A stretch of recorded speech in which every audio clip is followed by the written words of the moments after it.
History. We shall never surrender. Politics. Where there is discord, may we bring harmony. Current affairs. Going to Pizza Express in Woking is an unusual thing for me to do. Conspiracies. Ask not what your country can do for you. We'll stop terrorists from coming after us. I just received a beautiful letter from Kim Jong-un. It concludes that Iraq has chemical and biological weapons. I'm not guilty of harassing anyone. Well, I'm not a crook. This is the Political Dark Side Podcast. And now, here's your host, Matthew Howland. If you only knew the power of the dark side.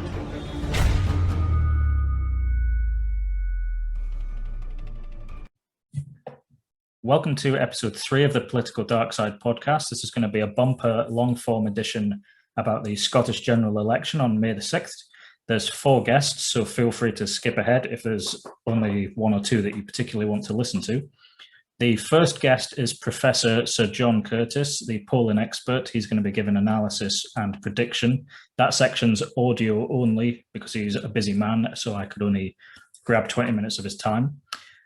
Closely followed by MSP for Aberdeenshire East, the SNP candidate Jillian Martin.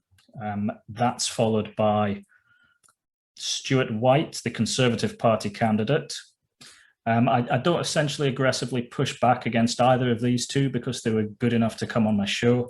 But I hope my questions about national interests got them and you thinking about the specifics of these issues.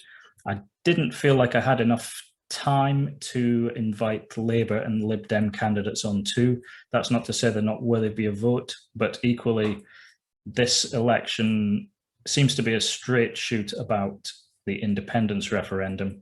So I feel like these two candidates represent both ends of the spectrum there, and they both are answerable for the 2 different national governments. So it made sense to me to get those 2 on. After that, to finish the show, is a young lad called Ryan McGuigan, who spoke very well on the 22nd of April edition of Question Time. And I thought he deserved a bit more time to explain some of the things that he said. He's probably got quite a bright future ahead of him. I wouldn't be surprised to see him in Parliament in 10, 15 years' time. In terms of this show, I feel like I'm making small gains as I learn new things with each episode. Please, if you could subscribe to the YouTube channel, that would be fantastic. If you could follow the Facebook account, the Instagram, the Twitter, I really want to try and get the numbers much higher. If you would like to visit the website, it's politicaldarkside.com. There's not too much on there just now, but hopefully I'll be able to do bits and pieces with that. If you're feeling generous, feel free to donate to me. Thank you to everybody that has done so far. It keeps the internet on. Who knew how expensive it would actually be to run a podcast? Anyway, enjoy the show. Professor Sir John Curtice, a polling expert from Strathclyde University. You're always in high demand around elections, of course. Are you excited by this election, or is there some trepidation about the potential outcomes?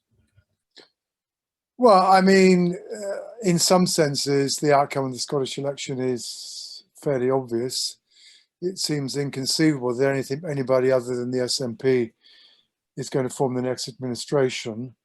And it seems very, very likely that we're going to have a majority of MSPs who are in favour of independence and therefore of holding a referendum.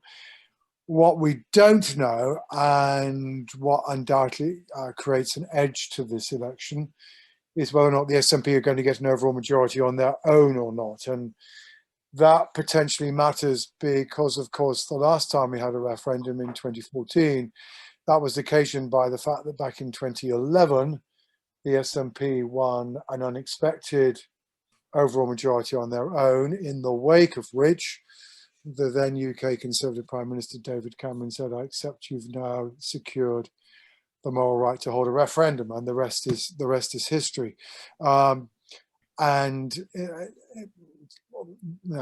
polling suggests that perhaps the SNP are going to do well enough in the constituencies that they will get to the 65 mark, and it's probably going to be dependent on doing very well in the constituencies, but it all rests on the outcome in, frankly, about 9 seats where there is a small opposition majority and where the SNP probably need to pick most of them up. The number for the SNP in the list vote, they're losing too many votes to the Greens in particular on the list vote for them to be able to pick up very much in the way of list seats, certainly given where they're at in the constituency. So it's very tight. The average for the SNP at the moment, 50%, okay, they'll probably make it. Goes down to about 46, 47, and they probably won't. So it's very, very tight. Okay, I was going to ask, can you explain the maths and implications of voting for either ALBA or the All for Unity parties? I mean, for the layman, it's a bit of a struggle to understand the mathematical consequences because everybody involved seems to have a vested interest in the way they're asking people to vote. Sure. It is, I'm afraid, a little complicated. One, of course, is we have a system whereby people have 2 votes for 2 separate but related contests. So Scotland is, for this purpose, divided into 8 separate regions.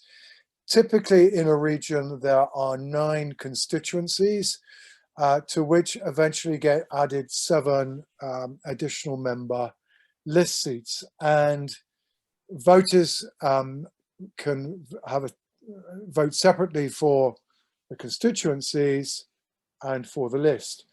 However, in theory, it is the list outcome that is crucial, in that the allocation of the 7 list seats is made in such a way that the total number of seats won by each party is as close as possible to their share of the list vote, bearing in mind, however well they've already done in the constituencies.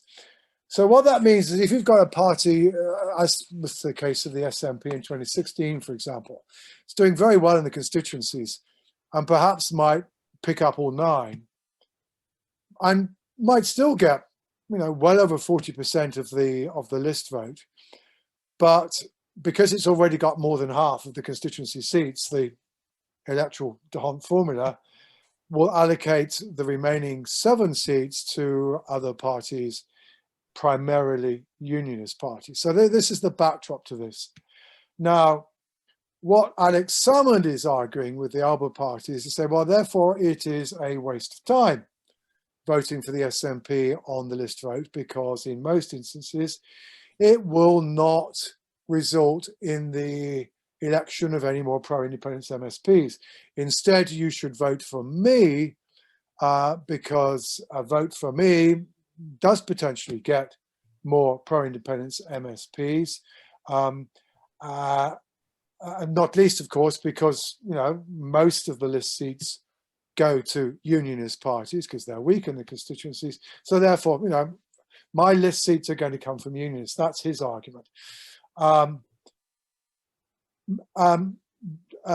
George Galloway's argument, I'm not quite sure is quite so clear, but in a sense, because given that both the Conservatives and Labour are dependent on list seats in pretty much every region, not entirely clear what is the advantage of voting for a separate list party on the list. But anyway, he's certainly trying to plough his furrow.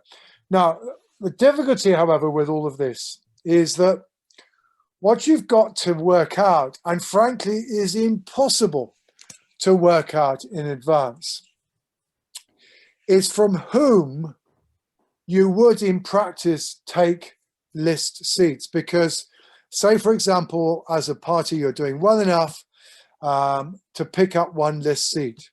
What you've got to know is who would have picked up the last list seat in that region if you hadn't stood and perhaps taken votes away from the SNP or the Greens. And you cannot know the answer to that question in advance. It all depends on how many constituencies each party wins, what is the exact distribution of the regional vote, etc., etc. You just cannot know the answer to that question. So although it is more likely that in any instance the Labour Party is going to take seats from a unionist party than a pro-independence one, it can't guarantee that's the case. And in a couple of, we've had a couple of polls which have given the Labour Party a decent score, both coming from the same polling company, panel base, both giving them 6%. And at 6%, you start to pick up seats. But if you work through the mathematics of it, you discovered that, on one of these polls, probably 6 Alba seats, but 2 of them coming from the SNP or the Greens. In the other one, 5 Alba seats, but 2 of them coming from the SNP or the Greens. So actually the total addition to the total number of pro-independence MSPs, even under that scenario, was only 4 and 3. Now, other polling is saying that actually Salmond is running between 1 and 3%, so isn't doing well enough. That said, given where we're at, given that the SNP might be at the point where they need a list seat or perhaps 2, and given that there were a couple of regions last time, the Highlands and the south of Scotland, where the SNP are not so strong, and where they did pick up list seats last time, and where it's not unreasonable to anticipate that if they're doing as well on the list as they did last time, they might indeed be picking up list seats again. They might just need 1 or 2 list seats. If they don't do quite so well in the constituencies, or they have a bit of bad luck, that they might actually need 1 or 2 list seats. So Mr. Salmond's intervention could, at worst, fail to succeed in securing the election of any additional pro-independence list MSPs, but actually cost the SNP 1 or 2 seats that might otherwise have contributed to an SNP majority. So it's a bit of a gamble that he's taking. And at the moment, so far as his own party is concerned, it's the weight of the evidence is that it's a gamble that's probably not going to succeed.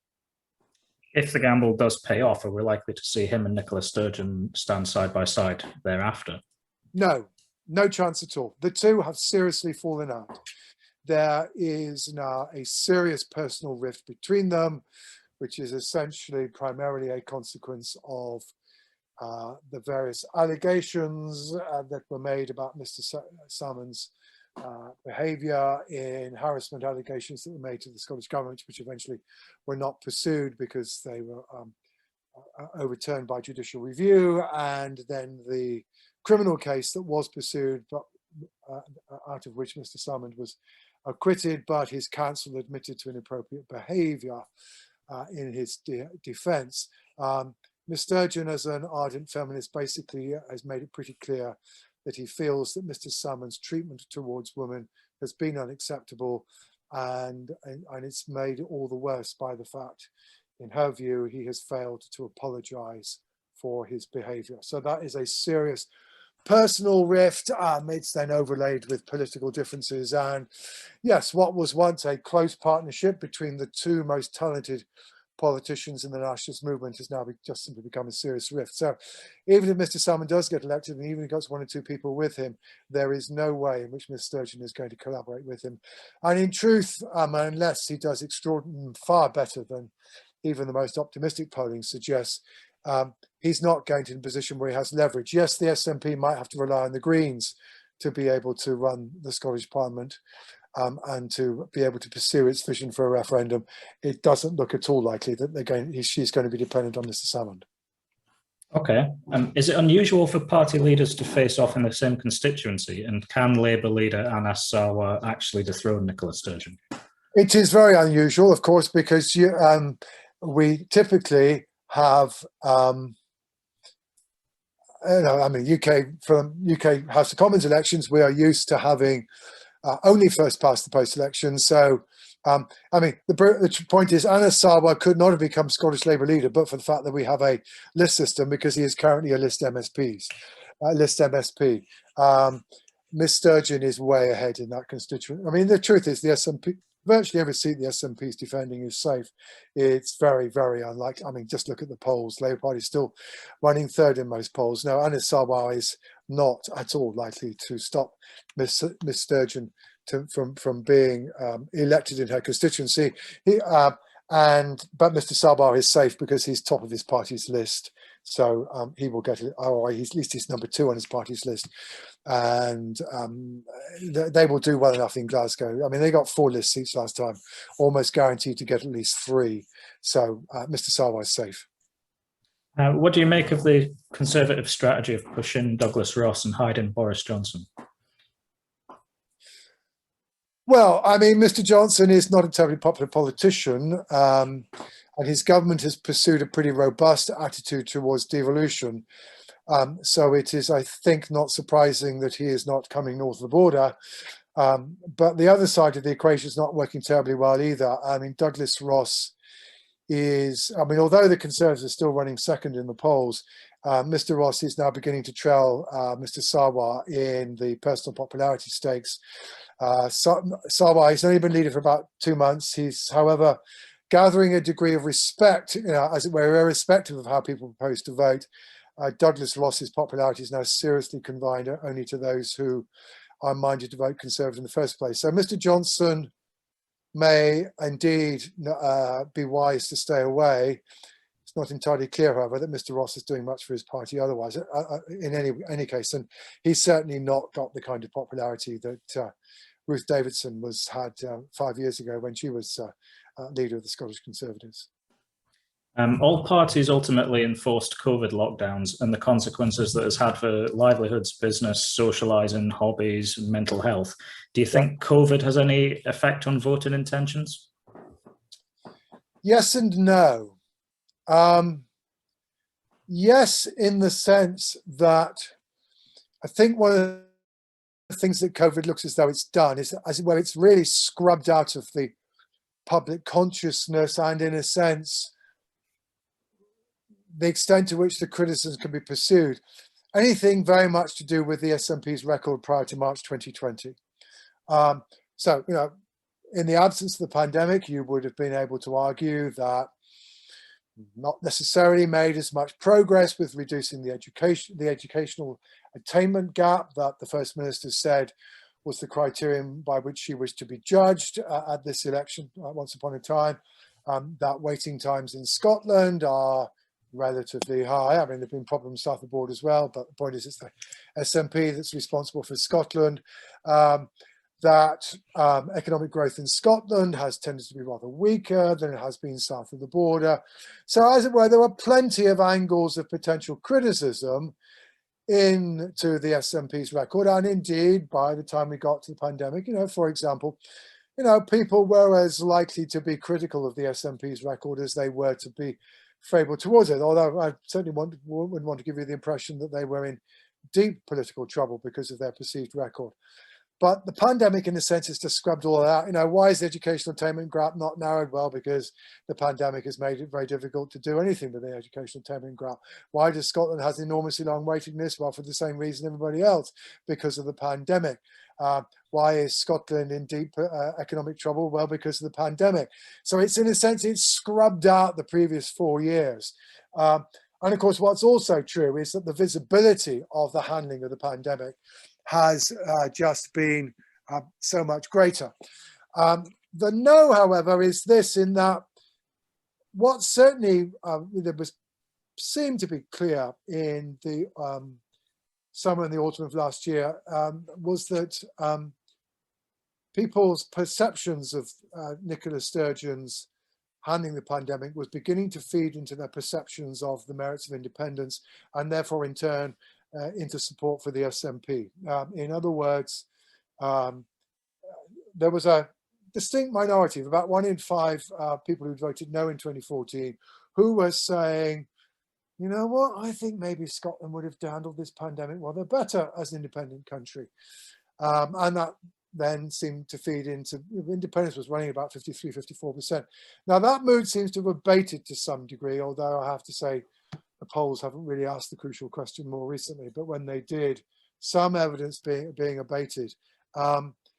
And yes, the pandemic is still, I mean, the fact that Nicola Sturgeon is still, she's not quite as popular as she was, but she certainly is still thought to have handled the pandemic well, certainly is no disadvantage to the SNP.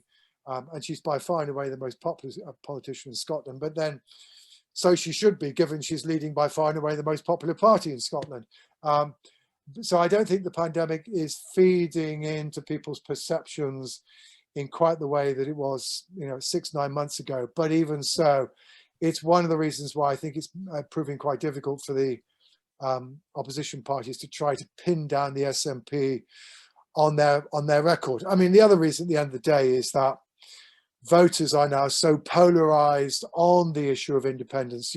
What the polls keep on showing is that around 89% of those people who say they vote yes in an independence referendum say they're going to vote for the SNP in the constituency vote, and only about 9% of those people are opposed to independence. So in a sense, this is in effect a quasi-referendum, and that therefore issues of accountability and competence and leadership are getting driven out so far as most voters' preferences are concerned. Of course. I mean, with that in mind, do you think we're moving towards a more American-style partisanship with certain issues just appearing irreconcilable? No.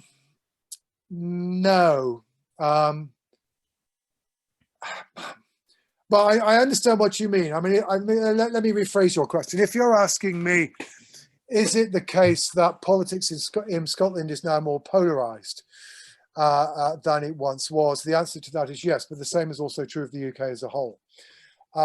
It's more polarised in a number of senses. Yes, first of all, the relationship between people's attitudes towards the constitutional question, in which way they're likely to vote, is now sharper than ever has been. We've never previously had this situation where the two were virtually synonymous. What's also true is that the link between attitudes towards independence and people's sense of national identity, that has strengthened. So there's now a bigger gap between people with a strong sense of Scottish identity and the minority with a strong sense of British identity in their attitudes towards independence. What's also true is that whereas prior and up to and including the EU referendum, support for the parties and support for the independence was largely unrelated to people's attitudes towards the European Union. Now they both are. Support for independence is much higher amongst Remain voters than Leave voters. Support for the SNP is markedly higher amongst Remain voters and Leave voters. And support for the Conservative Party is much higher amongst Leave voters than amongst Remain voters. In the wake of that, that's also meant that now attitudes towards independence are linked to whether or not you're a social liberal or a social conservative. Social liberals are more likely to be in favour of independence. It also means that there's now a clearer demographic division, now a very sharp division by age, because Brexit's related to age. So we are looking at a significant, there's now a number of issues and values, some of which used to cut across the independence debate, are at least in part aligned with us. So this is not just a debate about independence, it's a debate about Brexit, it's a debate about values, and it's a debate about identity. And that sense, at least, yes, this is about what do you believe in, etc. And it's much less about what do you think's happened in the next 5 years and who do you think you can run the country best in the next 5 years. And in that sense, yeah, if that's what you mean, then yeah, that undoubtedly is a change to happen. But then, Brexit's also changed the character of politics south of the border as well. Yes. One last quick question. Are you a gambling man? And if so, where's the best value bet coming into this election? I do not gamble at all. I do not understand gambling. Please consult Mike Simpson. I fail to understand it at all. Okay, no problem. Thank you so much for your time, sir. I look forward to seeing you on TV on May the 6th. Welcome to the show, Jillian Martin, the MSP for Aberdeenshire East, representing the Scottish National Party. How are you and how's virtual campaigning going? I'm doing very well. Virtual campaigning is to be honest, very weird. I think everybody would rather be out and about, knocking people's doors and finding out what they think, but it is allowed at the moment, but it's not something that we're doing because people are still very nervous. Mm-hmm. And I really don't want to make people panicked, you know, people coming to their doors. What we've been doing is, I mean, I've just been making myself as available as possible online, or, you know, answering emails from constituents, putting ways that people can contact me on the sort of things that we'll put through their doors. And there's been a lot of interviews and a lot of hustings. But yeah, 2 weeks today, we'll go to the polls, and yeah, we'll find out then. Normally by this point you would have a fairly good idea of how things are shaping up because you would have canvass returns, but not possible at the moment. Yeah. I watched your Ellen Council hustings, and I would have to say that I would think most of the candidates tended to agree on most of the local issues. You know, you all want to put money into education and health and whatnot. So I was wanting to focus on more national issues here, because ultimately you're going to go to Holyrood and represent us in issues that we don't necessarily have that much of a say on, as they aren't local. So first I'd like to ask, does being a member of a political party make it harder or easier for you to answer questions? By which I mean, do you sometimes find yourself in conflict between the party line and your personal beliefs? That's a great question, and it's probably something that I need to sort of cast my mind back to, because before I became a candidate, I mean, whenever I was doing interviews like this, it would have been as a sort of private citizen, usually as a member of Women for Independence, because that's how I got into politics mainly. I used to represent Women for Independence in Aberdeen and Aberdeenshire, particularly in 2013, 2014. And there was no party line because we weren't a party. So you were just representing, I guess, yourself and other women that you've spoken to who wanted independence and were putting forward the independence argument. Of course, when you then represent a party, you've got to represent your manifesto. And our manifesto came out last week. And effectively, people who vote for me will be voting for what's in that manifesto. So I guess those are the party lines. When you're actually an MSP, I think what people maybe don't realise, because of course why would you, because if you've never been in that position before, is there's an awful lot of negotiation and talk within your parliamentary group about how you might want to vote on certain things, or how you want bills to shape up, or how you want policies to evolve. I can't speak for the other parties, but certainly there's an awful lot of discussion. We have a meeting every week with our group, and whatever the parliamentary business of the week is, we'll have somebody from the cabinet. That's when we're in government. We'll come and talk things through about how we're, what we're putting forward and how things are going, and that'll be the opportunity for people, to talk about how things might go. But on the whole, I mean, parties only are effective, I guess, if they follow the party whip in the end, after all these discussions are made and a decision is made on how you're going to proceed on something. But yeah, I mean, I guess from the point of view of being an individual candidate, I think that the thing that I'm having to sort of do at the moment is effectively study the manifesto. There's lots of things in there that I hoped would be in there, but the detail of what the spending commitments are with policies, I need to be able to recall them. I need to be able to know them and talk about the arguments around them. Yeah, so, I mean, I was asking if policy is top down, and therefore you kind of have to adopt certain things whether you like it or not, essentially, and then have to defend those to your local constituents who have voted for you, not necessarily knowing whether you believe those things or not. Yeah, I guess there's also in the SNP we decide on policy at our party conference. So it's very kind of, the membership argues, one way or the other on particular items and motions, and then they become party policy if they actually, are voted on. by the assembled delegates. Of course, we've not been able to do that this time because we haven't been able to assemble. Yeah. You know, so, but I think you can also sort of see the direction of travel as you sort of like go forward into elections. The year before an election, there's certain things that get done in government, and there's certain things that people start asking for, or they become apparent. And one example of that is like the green recovery. You know, we didn't know we were going to have a pandemic. We did know we were facing climate change and net zero. But those two things, the recovery from the pandemic and the drive for net zero, are having to dovetail. So there's a lot of things in the manifesto. But I guess your wider point, I suppose, is will you, if you are an MSP of any particular party flavour, will have to defend the policies of that party? Yeah, absolutely. I suppose that's the nature of the game. But of course, you've got to choose very wisely before you actually become a party member, to make sure that their policies in general and their ethos and their general kind of politics are aligned with yours.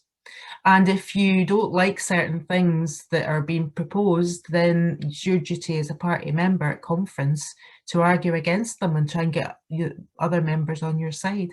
Yeah, I mean, I suppose from that point of view, it's, as the old saying goes, it's better to be in the tent pissing out, as it were.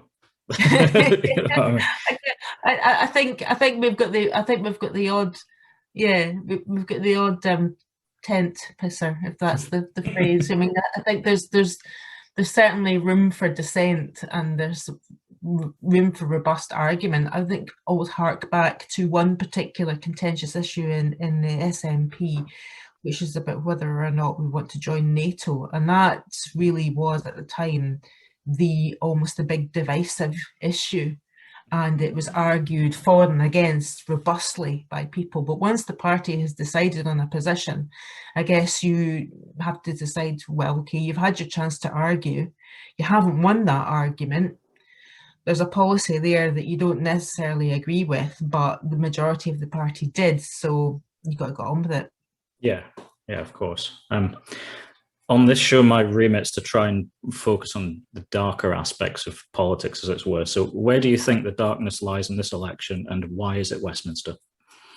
The darkness, my goodness, the darkness of the election. I guess the darkness of any election probably lies on the same thing, the darkness that pervades politics generally, which is some of the online abuse that gets thrown about. I think in general that people in general are far nicer when you speak to them in person or on the phone, and that person could be perfectly normal and polite and, you know, could argue robustly, but then when they get on Twitter could become monstrous, you know. And I think it's sometimes, so I think, and certainly, I mean, I've noticed some pretty dark stuff getting flung at some of our younger women candidates this time. I mean, I've been around the block, and I suppose you never really get used to it, but probably I just am more sanguine about it and more kind of shrug it off more. But certainly when you first put your head above the parapet and become a new candidate, that's a certain element of politics that can really get to you, and that also stops, I think, folk from wanting to put themselves forward for politics. Yeah, I've certainly considered it, and then, I mean, even just doing this podcast, I'm like, is this opening me up for, you know, abuse here and there? But and it shouldn't be that way. It shouldn't be that way at all. I mean, no one deserves to have abuse from them. I would say that that's the darker aspects of politics. I think that if we behaved in a way that was reflective of some of the sort of like more kind of vitriolic, abusive comments that get flung in political Twitter, for example, in the Parliament, it would be a pretty awful place. When in fact, you know, resemble the US Senate, probably. Yeah, well, I don't know, but do you know there's the theatre of the chamber where you argue robustly, but it's always with respect, and then you actually have to work together on an awful lot of things, particularly in the committee system, where you are working in a cross-party committee on one particular portfolio area, and those committees only do really good work when people actually work together. I mean, you might disagree with certain points, but you know, you have to be respectful and you have to work as a team. It's actually one of the things that I really do enjoy about being an MSP, is actually working cross-party in a way that I never thought that I would be able to, because I was so, you know, mired in the kind of, you know, independence debate, and you know, but actually, you know, when you're working in the Parliament, you're working as a parliamentarian. And you can't go to your work and allow your you know, very, very strong views, particularly in the Constitution, stop you from getting good things done. Yeah, of course. I mean, what I was saying, I would say immediately, as you said, the dark side, Twitter flashed up in my head. I mean, what I was hinting at was the from the SNP's point of view, that the Westminster government itself and those who currently inhabit it are a looming darkness on this election, as it were. So what I was going to ask, I mean, is it just the characters who currently inhabit Westminster that you find disagreeable, or is it the structure and how it relates to Scotland? E.g., if it wasn't a Tory government, would it be as bad? But equally, isn't that a gift to you guys for something to bounce up against to make a better argument for independence? I suppose it is. I personally like to campaign positively. I like to, like, my arguments for an independent Scotland are not against something, it's more for something. I think that if you want to, the country wants to reach its potential, it needs to have all the powers at its disposal. That's effectively why I'm in the party that I'm in. So for a positive vision of what Scotland could be if it was an independent country. But you're right to actually, you're spot on that Westminster, certainly in its current form, but in many forms that it has taken, has been an impediment to Scotland reaching its full potential. But at the moment, in particular, some of the stuff that's coming out, particularly I think around the cronyism and the contracts given to mates, the contracts given to family members for COVID, procurement, that kind of thing. As far as I can remember, there's been a lot of that going on. It's the sort of thing that you just, oh my goodness, you would not get away with anything like that in the Scottish government and Parliament. And Westminster, there seems to always be a culture of acceptance that that's what happens. I mean, in days gone by, I would like to have thought that, you know, that a revelation that somebody had a health minister in charge of a recovery from a pandemic, or taking us through a pandemic, like Matt Hancock, a revelation that he is in fact, you know, handed a contract to a company that his sister is a shareholder is, and I think he is as well, actually, would have been a resigning thing. Yeah, you know, I don't disagree with you, but the problem is, if that's going to be your starting point of being against the Tories, surely your party has to be whiter than white, as it were. So, for example, Ian Blackford has links to the arms trade, but he'll stand up in Westminster and be critical of the UK government selling arms to Saudi Arabia. So how can, if you're going to take the position of being against cronyism, absolutely every one of your party therefore has to do the same thing, do they not? Yeah, I agree. I actually don't know anything to do. I don't know anything about the Ian Blackford thing that you're talking about. You know, I'm not actually avoiding it. I don't know what it is that you're referring to. What his links are to. I think I believe there's an article floating around that shows that he's paid by some company or other for consultancy, which the company has links to the arms trade and whatnot. So, well, I'm not aware of that, and obviously, Ian would have to be somebody that you would ask about that. But certainly, I mean, something like somebody who's in a position of power, and of course, our Westminster MPs have to have, have to be sure that they are, again, whiter than white. But I'm talking about our government. Our government's in charge of how public money is spent. So our government's in charge of how the contracts are given out, for example, PPE for COVID, for example. And people should be able to trust us to not have any kind of be using the power that we have to procure contracts for the good of the Scottish people to feather the nest of somebody that is one of our mates, So again, I'm talking about a government level. There's that. There's the Arcurie thing with Boris Johnson's past. There's also, there's things like that, and there's that kind of murky kind of aspect to Westminster, that old boys club type situation, and that sort of who you went to school with, and he's a mate, and I'll get him in front of a government minister. That kind of stuff that goes on, which I don't like, and I don't want any part of. But the main reason that I'm sort of against Westminster is because I think it's a democratic deficit that we have in Scotland, because it doesn't actually matter who Scotland votes for, because we get the Westminster government is decided on by the rest of the UK.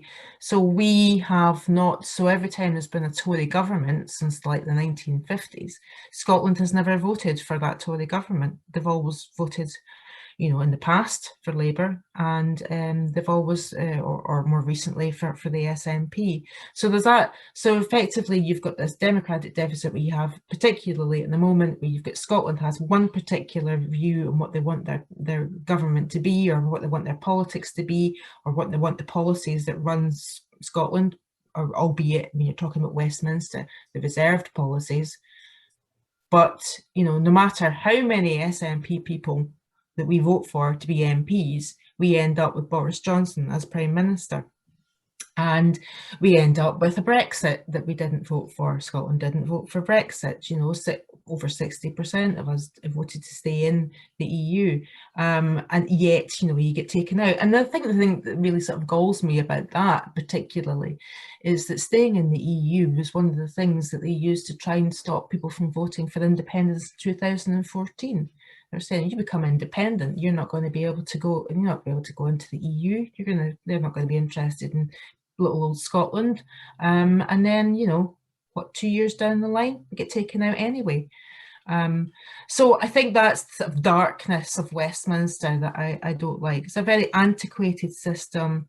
I feel that the people that they get into the kind of politics of certainly the Tory party at the high level, they all knew each other at school. It's an extent. David Cameron even admitted to the fact that when he first got elected, he said it's a bit like school, and I guess it is like school if you went to Eton or Harrow, or whatever. But it ain't like Ellen Academy. Did you go there? Did you? Did you go to Ellen? Did you? Yes. Oh, so did I. Many moons ago now. Yeah, well, maybe not as many moons as mine. I was like the new academy was the building that got bulldozed in my head, because that was only a year old when I went to Ellen Academy. Wow. Well, I predate the new academy. So I was going to say, you're talking about the cronyism. Inevitably, there's going to be an inquiry, COVID inquiry, etc., etc. It will inevitably clear the government of all wrongdoing, because that seems to be how inquiries go. It was the same with the Hutton inquiry. It was the same with Nicola Sturgeon's inquiry. So why is it inquiries don't have a general public jury instead of being decided on by appointed officials, for example? How would that work? I wouldn't say that every inquiry ends up clearing people. I mean, Leveson inquiry certainly didn't. So, but it is, I suppose it's a good question about how, so there's two things, if I can concentrate on the Nicola Sturgeon one, because, you know, forgive me, I'm more interested in the Scottish Parliament and what goes on there than Westminster. So if I concentrate on what happened with Nicola Sturgeon, so there was an inquiry, there was a committee inquiry into harassment complaints, and that wasn't into Nicola Sturgeon, it's into the Scottish Government's handling of those complaints. And there was a separate inquiry into by an independent person. I think he's somebody from the Irish Parliament, I think, if I remember correctly. He did an independent inquiry into whether Nicola Sturgeon had broken the ministerial code, and he found that she hadn't. And then the inquiry into the sexual harassment complaints and the handling by the Scottish Government did not actually clear the Scottish Government. It said that the way that the procedures had been applied in this case hadn't been applied correctly. So it was by no means a clean sheet at all. It was very critical of how civil servants had applied those procedures and how quickly those procedures had been made. So I wouldn't accept that it's just a sort of fait accompli whenever you do these things. However, one thing that I would say, and I think that particular inquiry has shown this, is that when you have political representatives on these inquiries, you end up with a situation where, I mean, you saw it with, you know, the 3 or 4, the Tory, Labour and Lib Dem MSPs in that inquiry. We were determined to get a scalp. They wanted to find Nicola Sturgeon and the SNP effectively guilty of all kinds of wrongdoing. And then you have SNP people who are, you know, obviously there to try and make sure that doesn't happen. You know, it turns into a partisan thing, so it doesn't actually matter. It became very partisan. But I mean, anybody could have told you that's the way it would have gone. Well, that's the point I'm making. That it's kind of your general point, yeah, because there's different types of inquiry, but certainly a parliamentary inquiry of the nature of whatever, I don't think is particularly effective. And I do think that there was certainly somebody or maybe more than one person in the membership of that inquiry who also broke the MSP Code of Conduct by going to the press with the findings of the report before it was published. That's a really serious. I used to be a convener of a committee. I was in the Environment, Climate Change and Land Reform Committee for 3 years as the convener. And that's probably one of the most serious things that an MSP can do, is leak the contents of a report before it's published. So there's a behaviour of members of that committee was found wanting as well. I do also think there was also some members of that committee went on Panorama, I think it was Panorama, to give interviews on what they thought about how it was going and what had gone wrong and all the rest of it before that inquiry had finished, you know. So it was a bit of a circus, and you are possibly right. Do we, off the back of that, I think actually it's maybe something that we need to look at, certainly in terms of standards and how we investigate the standards of elected members of Parliament, whether or not having other members of Parliament sitting in judgment of them is the best way forward. Because I would think that using this as an example, I would say, well, no, it isn't. Yeah, I think there's a public perception that it's a club where nobody wants to find anybody else guilty, regardless of party politics. I think there's two sides to this coin. That I think there's like people who are determined to try and find someone guilty if they're a different flavour of politician to them, and then, you know, you could argue that there's people that would want to protect a person, you know. So I think that maybe having a different way of having these inquiries, but having, whether it's members of the public, like an actual jury, law jury, or whether it's people independent that are selected, from public life or whatever. But then again, that's that there's problems there. So I think it's a really interesting point that you raise, and I would suggest that we don't want a repeat of what happened in that committee. I didn't think it showed the Parliament in its best light at all. And I'm somebody who's a big fan of the Scottish Parliament. I'm glad we have it. I think our lives in Scotland are better because we have the Scottish Parliament. But we also have to recognise that we are a young Parliament. We're only 21 years old, and maybe we haven't got everything right. We've just been talking about Westminster and the way the Parliament there. That's a very old Parliament, and I would say that it's actually stuck in its origins and the pomp and ceremony and the sort of labyrinthine mechanisms that uphold that. We're the opposite. We're a young Parliament that maybe as things happen to us that we have to respond to, we have to constantly reflect, is the Parliament working in the way it should? And I would say that in this particular situation that it was found wanting. Yeah. Okay, that's fair enough. I mean, we mentioned Eton briefly earlier. I mean, something I didn't realise until relatively recently was the proximity of Eton to Windsor Castle. You've had your opinions on them in the past, but given that you're obviously in favour of independence, how do you think the royal family will factor into such a process should it happen, especially considering that you have to swear an oath to them when you become an MSP? Okay, so first of all, you don't have to swear an oath to the Crown to become an MSP. You can. So no. I swore an oath to the Scottish people.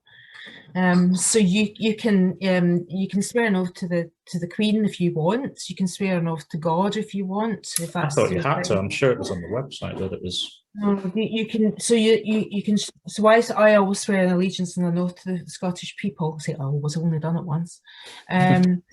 But the Queen is still head of state of Scotland in the same way that she's the head of state of England and Wales and Northern Ireland. So as it stands, we've got a constitutional monarchy, and independence wouldn't independence and an independence vote wouldn't change that. You would still have the monarch as the head of state until the people of Scotland maybe decided if they wanted that or not. Later on. In the same way that I believe is often been the kind of like debate in Australia, and I think they may. I could be wrong, but I think New Zealand are thinking of not having our royal family as their head of state anymore. But it's certainly been a debate that Australia's been having for decades. Yeah. I think until last week there was certainly the tide is turning against them until last week. But. Yeah. So, I mean, I like to separate the two things. I mean, I know people, and certainly there's a couple of MSPs in my party. I'm thinking about, a couple. I think there might be about to the ones that are retiring, who are big royalists. By the same token, there's MSPs actually across the chamber. Certainly in the Green Party do not want a royal family. Mm-hmm. I don't know if that's all of them, mind you. I might just be, but certainly Patrick Harvey doesn't. There's people in my party that would rather have be Republic. I am one of them. Mm-hmm. I don't see the need for a royal family. It's but yet, I respect the fact that there's an awful lot of people in Scotland that do want to keep them. But that ain't going to be in any ballot paper when it comes to voting in independence. It's about having all the powers that a normal country would have in order to manage your affairs yourself and to make decisions on what agreements you have with other countries and what membership we have of things like the EU. But certainly the royal family, they would be the head of state as they have. I was speaking to Norman Baker about a month ago, and he suggested that they essentially have more powers than is let on. Yeah, I've read that. I mean, I don't, to be honest with you, I don't pay them an awful lot of attention. Too many people do is the problem. Yeah, well, it depends. I just don't factor them into my thinking really at all. which probably showed, I mean, I think you alluded to the fact that I had been a little bit kind of sniffy about them in the past. And, you know, again, I find it very old-fashioned. I find, but then, you know, there are very modern countries across Europe that still have a monarchy, like Denmark and the Netherlands, but they have a different type of monarchy. You know, they have a completely, they have a working monarchy, and it's almost like a kind of figurehead. I do think, though, that, you know, something that an independent Scotland would really need to consider well before they considered anything to do with the monarchy would be a second chamber. And it would mean, I mean, certainly it would be an elected second chamber, because I think that you need to have the checks and balances in place as an independent country. Is that not just more bureaucracy? No, and I think that, you know, I'm against the House of Lords in principle from the point of view of it being unelected people, but I think that as a second chamber, they've certainly shown in the past couple of years that actually they can be quite effective in being a check and balance on a majority government. So, for example, in the Brexit deal, the eventual deal, and things like the I'm trying to remember the name of the bill that went through. Oh, I'm a bit rusty. You're talking to me about Westminster politics. They have put amendments into government legislation which have actually made them better, because at the moment you've got a Tory government which doesn't have to really negotiate with the other parties as to what goes through, because they've got quite a sizable majority. So the safeguards to them doing exactly what they want is having a second chamber. Now, I disagree with that second chamber being unelected. I absolutely do. But I also respect some of the work that the House of Lords has done in the past in order to provide a check and an improvement on the legislation that ends up going into the statute book. Yeah. And what I would say from in an independent Scotland, I would certainly be in favour of there being almost like a Senate as well, because, you know, you need checks and balances, particularly if you end up with governments with a large majority. Although our system is supposed to stop that, our voting system is supposed to prevent that. And I guess, to be honest, our committee system is so robust as well that effectively the checks and balances on, you know, the scrutiny of legislation is done by the committees. But then once it actually gets to that final stage 3, I think that there's a role for a second chamber to do post-legislative scrutiny. Are laws working in the way they were intended? So going back over the statute book and looking at things that have been passed years ago and checking to see if they are effective or they need adapted or changed. I think that that's a role that a second chamber should have, but absolutely no way should we ever go down the route of them being appointed, always elected. Of course. So with what you've just said in mind, and also with regard to you, like you said, you were previously sniffy about the royal family, do you think your government's hate crime bill is a step in the right direction? And should I get a criminal record for things that I say in the privacy of my own home? No. So there's a couple of things. I think sometimes the way that this has been reported has been a little bit kind of ramped up. So you can hold any opinions you want, and you can say even quite offensive things. But there's a big difference between causing offence and inciting hatred, which leads to somebody being, you know, abused. Of course, yeah. Or, right. So the hate crime bill, I tell you, in the first draft, I was not a fan of the hate crime bill at all. I thought that it effectively was drafted very badly. But it was during the course of this, and this goes back to what I was saying about scrutiny, during the course of the scrutiny of it, it was made an awful lot better by some of the amendments that were put forward. And effectively, you could so you could say nasty things about anybody, nasty things that I would think would be awful and I might be hugely offended by. But if I picked up the phone to the police and told them what you had said about my particular group, say, women over 50, right? Women over 50 are X, Y, and Z, and you said really hurtful and offensive things. That's not hate crime. If you had said women over 50 should be strung up because we've got no use for them anymore, because that's then going into the kind of like incitement kind of thing. That of course has to be the line in the sand.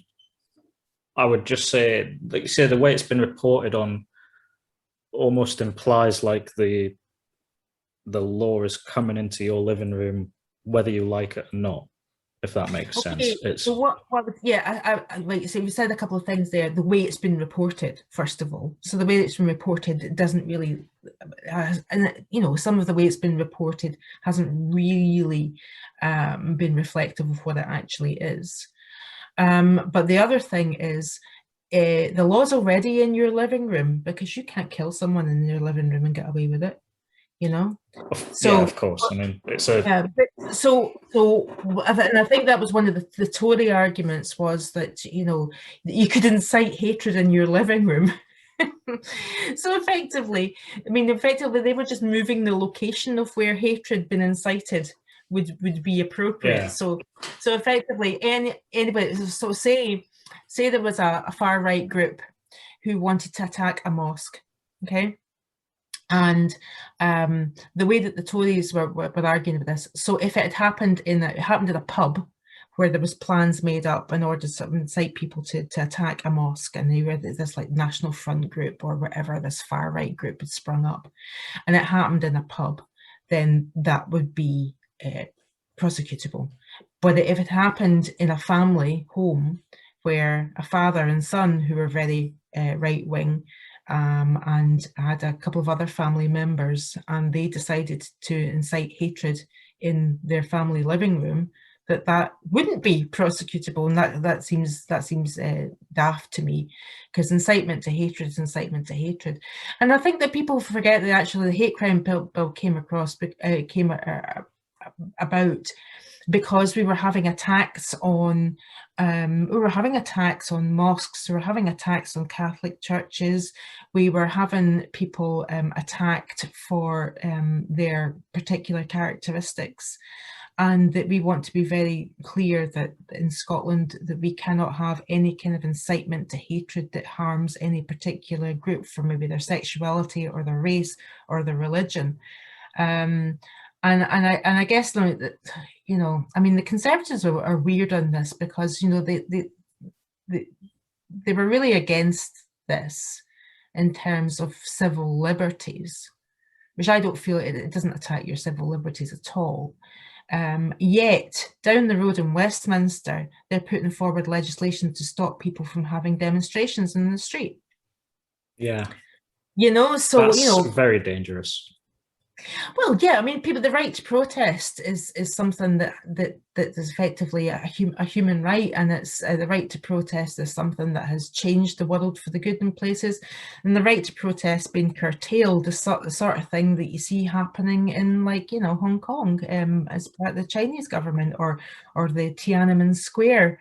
Okay, maybe a bad example because it led to violence, but people don't have the right to protest in totalitarian states, but this is a democracy, so we have the right to protest.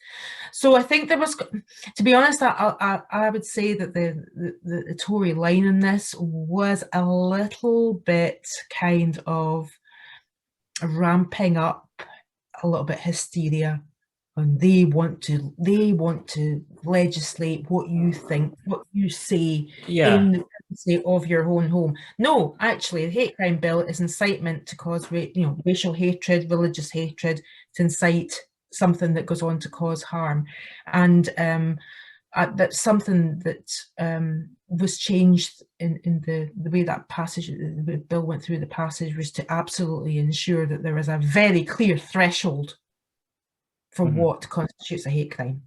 I think people against the bill, it's more of a pushback against cancel culture. I think it's all connected in that regard. You know, and I would be one of the first people to say that things have got ridiculous in that regard.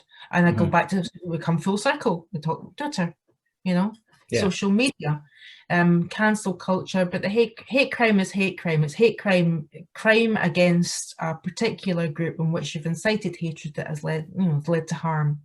I think what you were saying about the right to protest, I think people have a certain worry about the bill in that how loosely does it define what a group is, and how long is it until you say something against the government as a group, like China and Hong Kong, for example, and that becomes a hate crime to say something against the government in the same way as protesting is an issue. Groups are designed or based on protected characteristics. So religious groups. In fact, I'll come into there was a bit contention because some people wanted misogyny as a hate crime in there, and it's not included. So we've got race, religion, sexual orientation in there.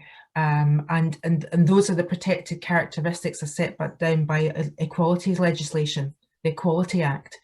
So, you can't, a political party is not a protected characteristic. For now. For now. Oh, well, you're just being paranoid now, because the thing is that the hate crime as voted on and as passed does not have that in there. And anybody who did want to bring in an amendment later on, or wanted to bring in any changes to it later on, which put forward the argument that they should have a hate crime against a political party or a government, a flavour of government, or any government, it wouldn't get voted for if you make sure you get the right people in that chamber voting. So it's not a thin end of the wedge thing.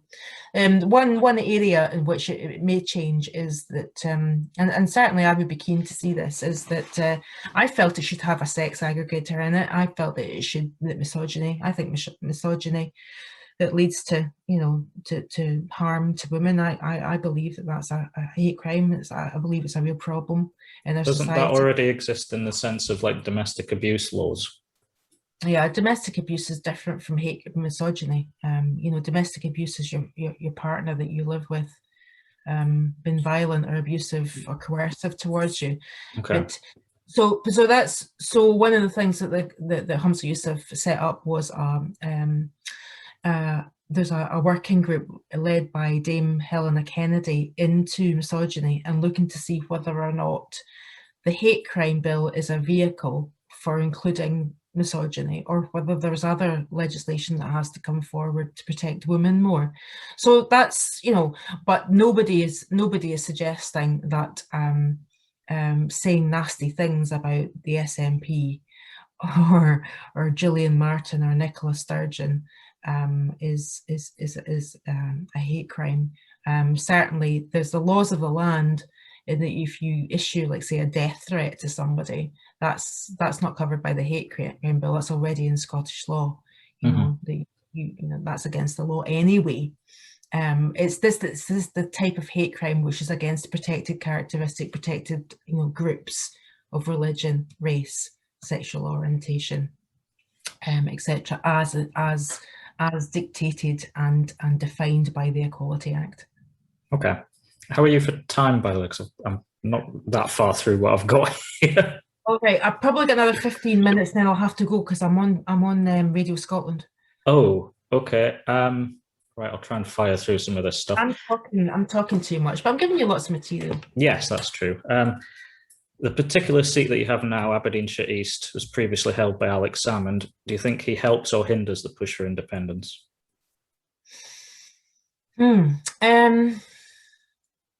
At the moment, I don't think he's doing us any favours. I think that setting up a new party a month before an election, which potentially could take votes away from the party that he once led, could rob us of a majority, and we need a majority, an independence majority. Fine, but an SNP majority is the majority that people would most recognise as being a majority for an independence referendum.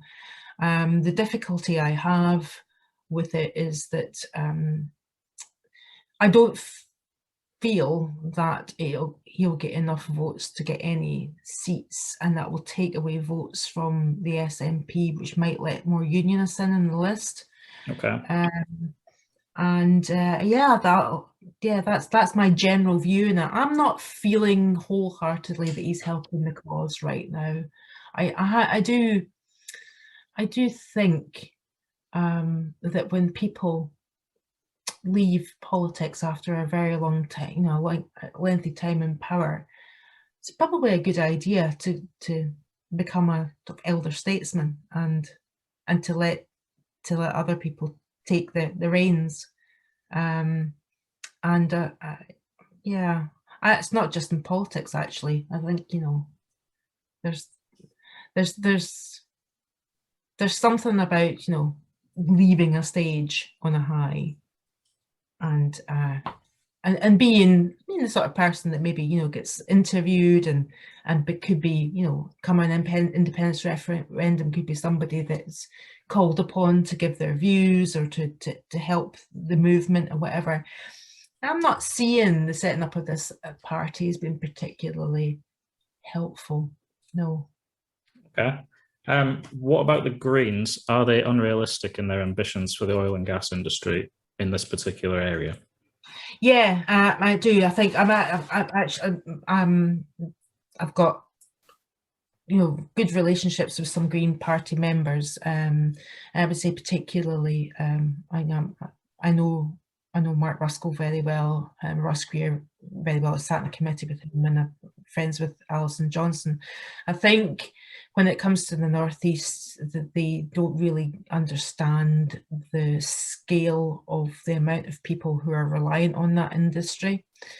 And Patrick Harvey, I believe he often says that we have to stop looking for new oil and gas, or stop production, halt production. No. If we did that, we'd be offshoring all our oil and gas needs, which would be worse for the planet. Far better to have a domestic supply of the substance that makes most of the things in our house, or manufacturing, that could be the key to hydrogen, for example, if that's going to be the way that we go to power our buses, which is what we do in Aberdeen already. The Greens don't agree with me on that. I actually had a hustings this morning and Mark disagreed with me on that. But there's a just transition away from the burning of fossil fuels. That's a distinction that you have to make. The Greens seem to just want to shut down the industry. Yeah, Aberdeen would go into such a decline. Well, I mean, my parents come from Clydebank, where shipbuilding was shut down almost overnight, and it's never recovered. That's the reason why they moved up here when I was wee, So we've seen what happens when industries are shut down overnight with no path for people to get different types of jobs, like steel, coal, shipbuilding, manufacturing in the 1970s and 80s. You have communities that are completely destroyed. And so I disagree with the Greens on their stance on the oil and gas industry, very fundamentally. Okay. From where I'm sitting, it appears as though both governments' responses to COVID has polarised a bit of opinion. I mean, do you think it was fair that Aberdeen had a lockdown last August, which wasn't then repeated for similar numbers in Glasgow? And also, should any government actually have the right to enforce lockdowns, vaccines and vaccine passports, either by enforcement or coercion?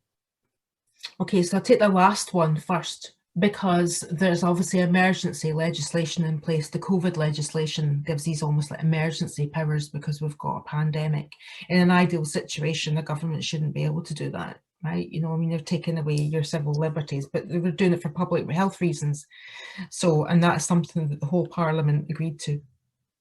Again, there was amendments put forward and whatever, but the legislation that's in place right now, which has a sunset clause, it's not, we're not going to keep it. It's once the pandemic's over, it's going to go. It's going to, cease to be. And vaccine passports, again, you know, if vaccine passports get us back to normal life a little bit quicker and safer, then in principle, I'm for them, but I would need to scrutinise the detail of how they would be done. You know, for example, if they were digital, then that would exclude certain people.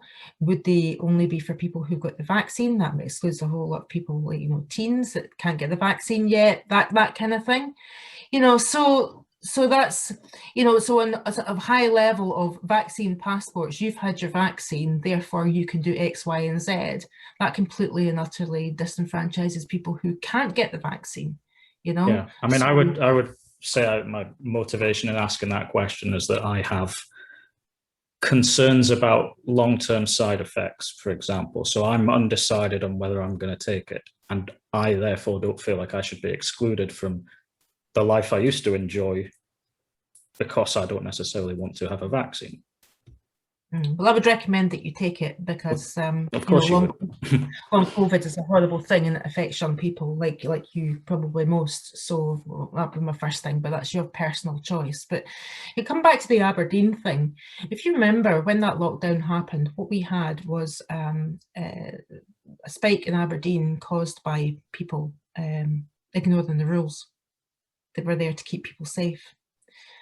Certain establishments in Aberdeen and individuals who knew that they had COVID or they suspected they had COVID going out to those establishments, and the track and trace and the giving of the addresses and everything that the bars and restaurants were supposed to have, one large one didn't, and as a result we had a massive spike, and that lockdown had to happen in order to tame that spike. I felt really annoyed about it because, you know, in Aberdeenshire we were doing really well, and you know, Aberdeenshire is so inextricably linked with Aberdeen that all of a sudden you couldn't be going into Aberdeen and they couldn't be coming out here, and families, you know, obviously if it was, you know, you're caring for somebody, it's a different thing. But so I was really quite miffed at what happened in Aberdeen city centre and the fact that certain establishments had not taken the guidelines seriously and had put everybody's and put all those other businesses who were doing the right thing, put their businesses in jeopardy, you know. So would you have done anything differently? Gosh, would I have done anything differently? No, because the public advice at the time was to lock down to stop the spread. And I think that I think this is why Nicola Sturgeon says she's going to have a COVID inquiry. She's the only person in charge of the country in the UK that said that she'll do that. Boris Johnson hasn't, and they haven't said that in Wales either. And I think these are things that will get looked at, because you have to learn from a situation so that if ever, touch wood, never happens again, then you need to learn the lessons of before so you handle it better next time. But it's been a really fast moving situation. We've had new strains appear. We've had, you know, we've been learning about the virus. You can only act on the public health advice you get at the time. And the public health advice at the time was to lock down Aberdeen. And that's what they did. I suppose I'm come at it from more of a libertarian point of view. I mean, I don't see how businesses are meant to survive if governments can force them to close. And it's been borne out in the state of... Yeah. But I come from it, maybe not so much from a libertarian point of view, I come back to from a public health point of view, and I don't want my loved ones to get COVID, and I don't want my parents to die of COVID. Of course. And I don't want a situation where they're put at risk because a business has not had the procedures in place that other businesses have. Mm-hmm. And have ruined it for everyone and have caused a public health emergency. So I come at that from that point of view, because, you know, I know people have had COVID. I've actually had COVID myself. It's really unpleasant. And yeah, I just think that there were people who were putting profit over public health, and they were in the minority, but they were sufficient enough to cause a real problem for all those businesses in Aberdeen. I think they have to carry the blame for that. If everybody had had the procedures in place with the two people's addresses it was supposed to, they took bookings ahead of it, then the public health, professionals would have been able to deal with that a lot more effectively. But they didn't, and they couldn't, and it was because people in positions of responsibility of owning businesses just thought, yeah, that's for the rest of them. I'm not going to bother doing that. I think the messaging around asymptomatic transmission's not been fantastic, in the sense of, I saw something last week where the new figures were something like 3,000 had tested positive for the day, but the ONS are also estimating that if they tested everyone at any given moment, 150,000 would come back positive. So if that's how many people are positive, how can you really actually combat that? Yeah, that's why we've got the 2 meters in place and the mask wearing, and the restriction on how many people can get together because of that asymptomatic aspect of things. Yeah. You're dealing with a virus that doesn't care about anything other than just jumping onto the next person. Yeah, I suppose my concern of it is you're trying to combat human nature at the same time in trying to prevent the virus. They're directly in conflict with each other. It's human nature to want to see your friends, hug your loved ones and whatnot. So to expect that we can actually eliminate it entirely in a country this size, it's not easy. I don't think we will eliminate it. It'll morph. We'll just be protected against it, and that's why you've got to get your vaccine. Okay, fair enough. Listen, I probably have got to go now because I've got to log on to something else. Well, thank you very much for your time. Thank you, no problem at all. Stuart White, the Conservative Party candidate for Aberdeenshire East, welcome to the show. How are you? As you hope you expect from your candidate, I'm quite tired, but I'm delighted to be here, delighted to supporting you, and always pleased to put forward my message. Excellent. How's virtual campaigning going? I'm pretty much kind of old school. That doesn't come naturally to me, the kind of virtual campaigning. But we have, obviously, I do the Facebook and the Twitter, and I've enjoyed actually doing the hustings. I prefer doing them face to face, but the Zoom hustings has been great as well. We had a very good one with Ellen Community Council. I had one anyway, where I represented the party for Grampian Racial Equality Commission, which was good. And then I've got one with the Daviate COP26 this week, or Daviate, I never quite know how to pronounce that. So that part of it is great, but it's been frustrating not being able to do a normal campaign. Mm-hmm. I think my own personal views, I wouldn't have had the election now. But that's the way it is, so we'll just crack on with it, do the best that we can. Telephone canvassing is what we've done, and leafleting, but although we're allowed, we're not actually door knocking. We're still people are still a little reticent about that. Yeah. I watched the Ellen hustings, and I would say generally local issues, there doesn't seem to be that much of a difference of opinion between many of the parties. It tends to be, yes, we need to invest in schools, yes, we need to invest in health, etc. The local area isn't particularly bad, I would say. So generally, I'm going to ask you more national-based issues here. Okay, whatever you want, your podcast. I would slightly take issue, however, that I think the local issues, there is actually quite a lot of difference on different things, but I'll happily run with it. I mean more from like a philosophical point of view. Nobody's saying eliminate health, eliminate education. It's more, but it's top-down policies essentially that I want to. Everybody wants what's best for the area, essentially. So something that concerned me a few weeks ago was the way the SNP kind of leaned into Orwellian 1984 comparisons in a party political broadcast. I'm not sure if you saw that. As the incumbent party, how do you think they're behaving generally recently with reference to the salmon scandal and whatnot?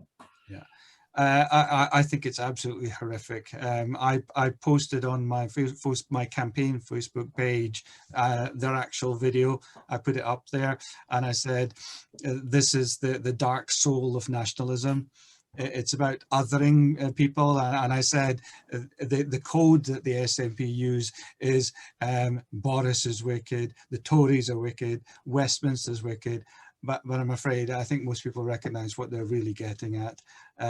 Nationalism and Scottish nationalism is not any more noble or beautiful than any other nationalism. It's just as dark when you get right down to it. And I've actually posted today, I've had 4 of my posters, field posters, vandalised. Now, there's that kind of, now that's a fringe. I absolutely accept that it's a fringe of their support, but none of the fringe of my support goes and does their posters or anything else. And why is it that they attract people who think that they have the right to stop people freely contesting an election? Because that's what my posters are. They're up there to say we vote Conservative, and they're taking them down and spraying yes over them and absolutely hacking them. And that's partly because it's not called out from the top. If any of my people did that, that would be them out of my party. That's just, and I'm sure the Liberal Democrats and Labour are the same, but somehow that is tolerated or turned a blind eye. I'm quite sure Nicola Sturgeon doesn't know who's doing this, but there are people in the party, I'm quite sure, who do and who could find out if they really wanted to. And there's another thing that they do, which is organised, I'm not saying necessarily again by the party, but there are social media pylons. If you stand up for a place, they will try and find out where you work and then complain to your employer that you're conducting politics, or they will just try and make it unpleasant. And eventually it does drive people off. I don't know if you remember David Torrance. He was a political commentator, a journalist, and they deliberately, an SNP party political broadcast, mocked him. They had someone who looked exactly like him. Everyone knew who it was. He was openly mocked on a party political broadcast, and he's now left the political scene. He was a journalist, and he wrote a biography of Salmon. He wrote biography of the Scottish secretaries. A very bright, very decent guy. And he was effectively driven out of Scottish politics, and they've done that before. And to come back to your original point, one reason anyway, because I'm a secondary school teacher, and I'm very mindful of how our young people are watching our way we're conducting politics, is that party political broadcast you're mentioning went out at 5 to 7 in the evening. Just before the One Show, which is a popular show with a lot of people kind of thing. And it was completely, it was appalling way to conduct politics, but for it to be accessible by young people or children, frankly, at that time of night, it was just shocked me. It shocked me that they would go that far. And I'll come back to what I say. There is a dark side to nationalism, and I am very, very much against it. My opponents are Liberals and Labour because I disagree with them, but nationalism I have a real problem with. Okay. I think even in the SNP, there are people that you could class as having conservative instincts with a small c, because it's a bit of a broad church. So my question is, how do you feel about the Westminster Conservative Party? And for somebody trying to run locally attached to the Conservative Party with everything that you've just said, I suppose, is it frustrating sometimes seeing some of their actions? I mean, it must be mad, like the current scandal, you then have to be answerable to that almost, even though that's clearly not you, if that makes sense. It is and it isn't. I am a member of the Conservative Party. Yes, I'm standing as a Scottish Conservative and Unionist candidate because I am Scottish, and that's what I'm.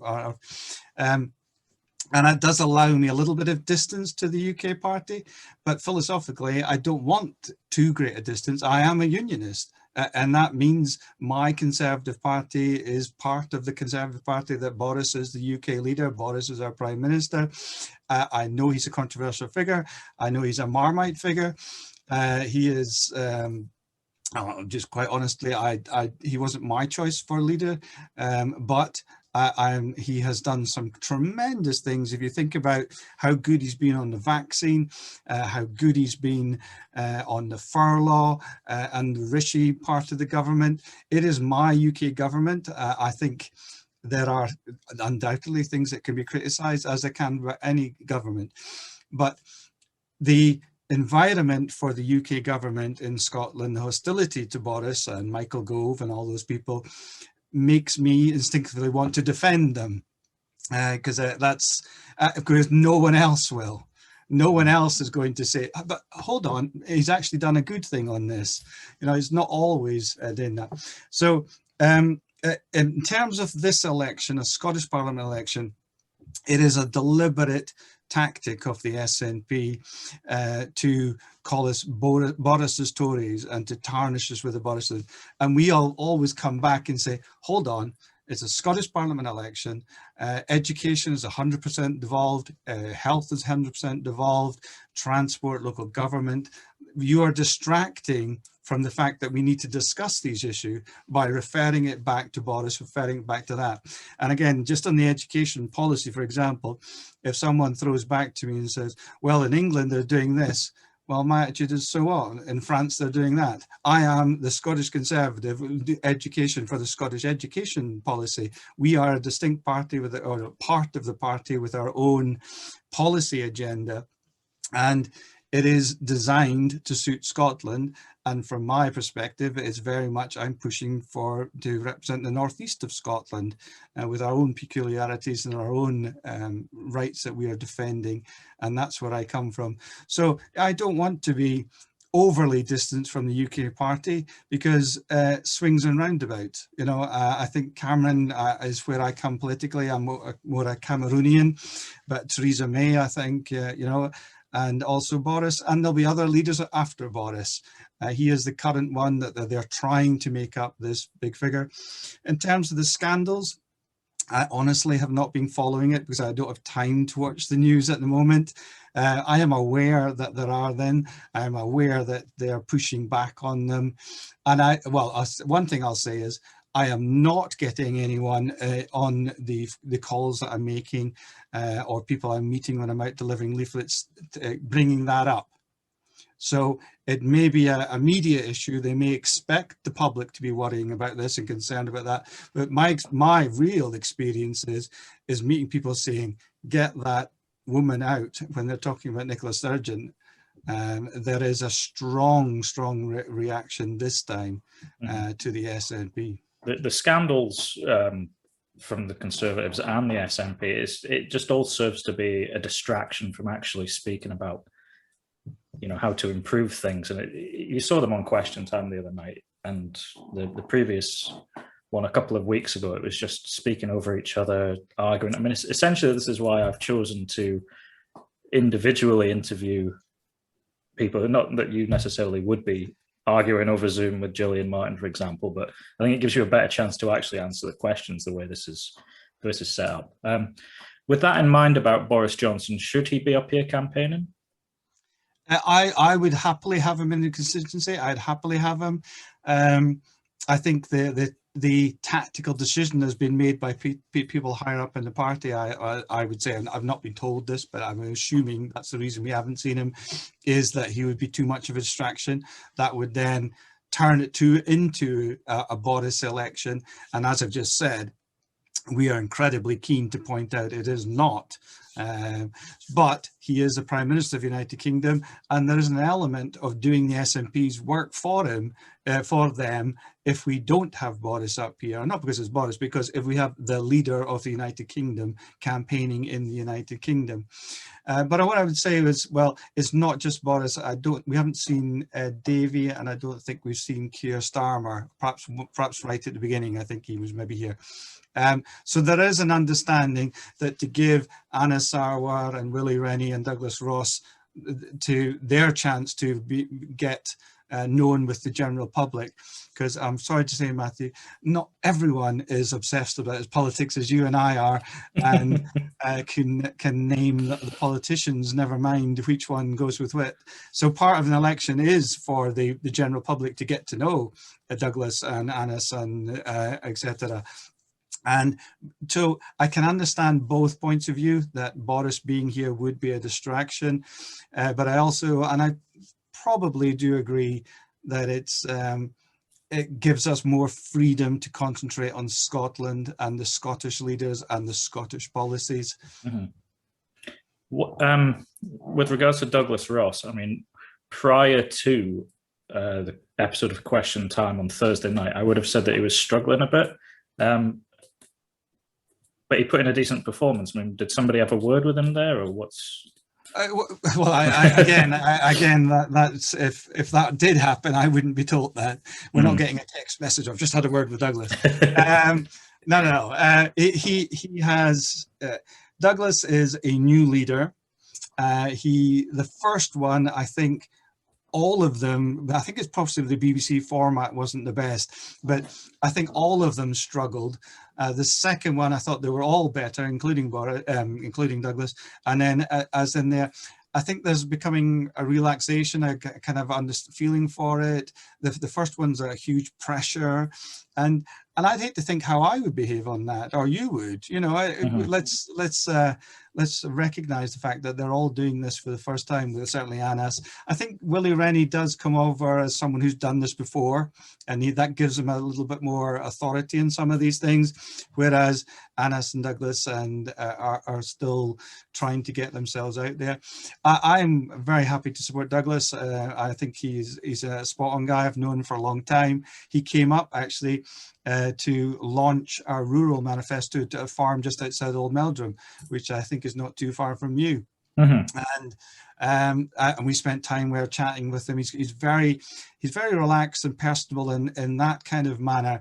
And the TV, he has yet to, I would suggest, if I was given the opportunity to say something, to show his more relaxed demeanor and more of his personal kind of thing in there. But I saw him with the farmers, and he had them eating at the palm of the hand's the wrong phrase, but because he was sincere and relaxed, and they really took to him. Mm-hmm. And I think yes, I would agree. He's still to learn how to show that as a leader, because Ruth was brilliant at that. Ruth Davidson was naturally gifted at that, I would say. And then that is going to be, every Conservative leader after her is going to be compared to her, which is really unfair, because I genuinely think she was the Scottish politician of our generation. I think she's tremendous. And again, I get that on the doorstep, or not on the doorstep, on the leafleting, and people say, oh, I wish Ruth was still here. On Ruth's defense, she is going off to be a mother, and who on earth can criticize her for that? Mm-hmm. And so Douglas, he stepped up. I'm very happy with Douglas. And I agree with you. He is growing over the course of the election. And I think I'm very happy he's ready to get stuck into them. Yeah. What do you make of George Galloway's All for Unity party? Couldn't care less. Personally, he is completely about himself, and always has been since the beginning. He did a very impressive socking it to the Americans when he spoke at Congress, but he did an absolutely despicable sucking up to Saddam Hussein when he was at his worst. I'll be very careful not to say anything that will get me into legal trouble, but he's not someone I have any interest in. It just happened, so I did watch their party political, and it was just poor, tired stuff. Let's talk about their attempt to get all the tactical voting. I think there is quite a lot of that going on. I think a lot of people have said, I normally vote Liberal, Labour, I'll tactically vote for you. But people were doing that anyway. They don't need George Galloway. To my mind, it's a vehicle for George Galloway. And there are some people that are attracted to the fact that he stirs things up. And it's the same as Alba. Some people are attracted to the fact that Salmon stirs things up. But both of them, in my mind, are the same sides of the same coin. They're coming at it from different political perspectives, but it's all about them. And that's not a politician that I feel comfortable with. Do you feel like this whole election is just acting as like a pre-referendum on independence? No, because we're not discussing the rights or wrong of independence. We're just discussing whether we have the referendum. And that's perhaps unfortunate that we aren't getting into it. Fundamentally, however, and this is my big beef about the entire election, is it's dominated by the referendum. And my party equally are doing that. So the education and health and transport and local government and the environment are not getting the proper discussions they should be. And there is a report by the OECD on education that the SNP have shunted back until June. This should be out now, and we should be discussing it as a country and voting on it as a country, and then going forward based on what the people want. In this election, from what I can see, is people are voting either for the referendum or against the referendum. And they doesn't matter what they think about policing or justice or education, that's the dominant issue. And that's why Scottish politics, I've said it previously, is broken, because people are not voting on the best education policy or the best health policy or the best environment. They're voting on that.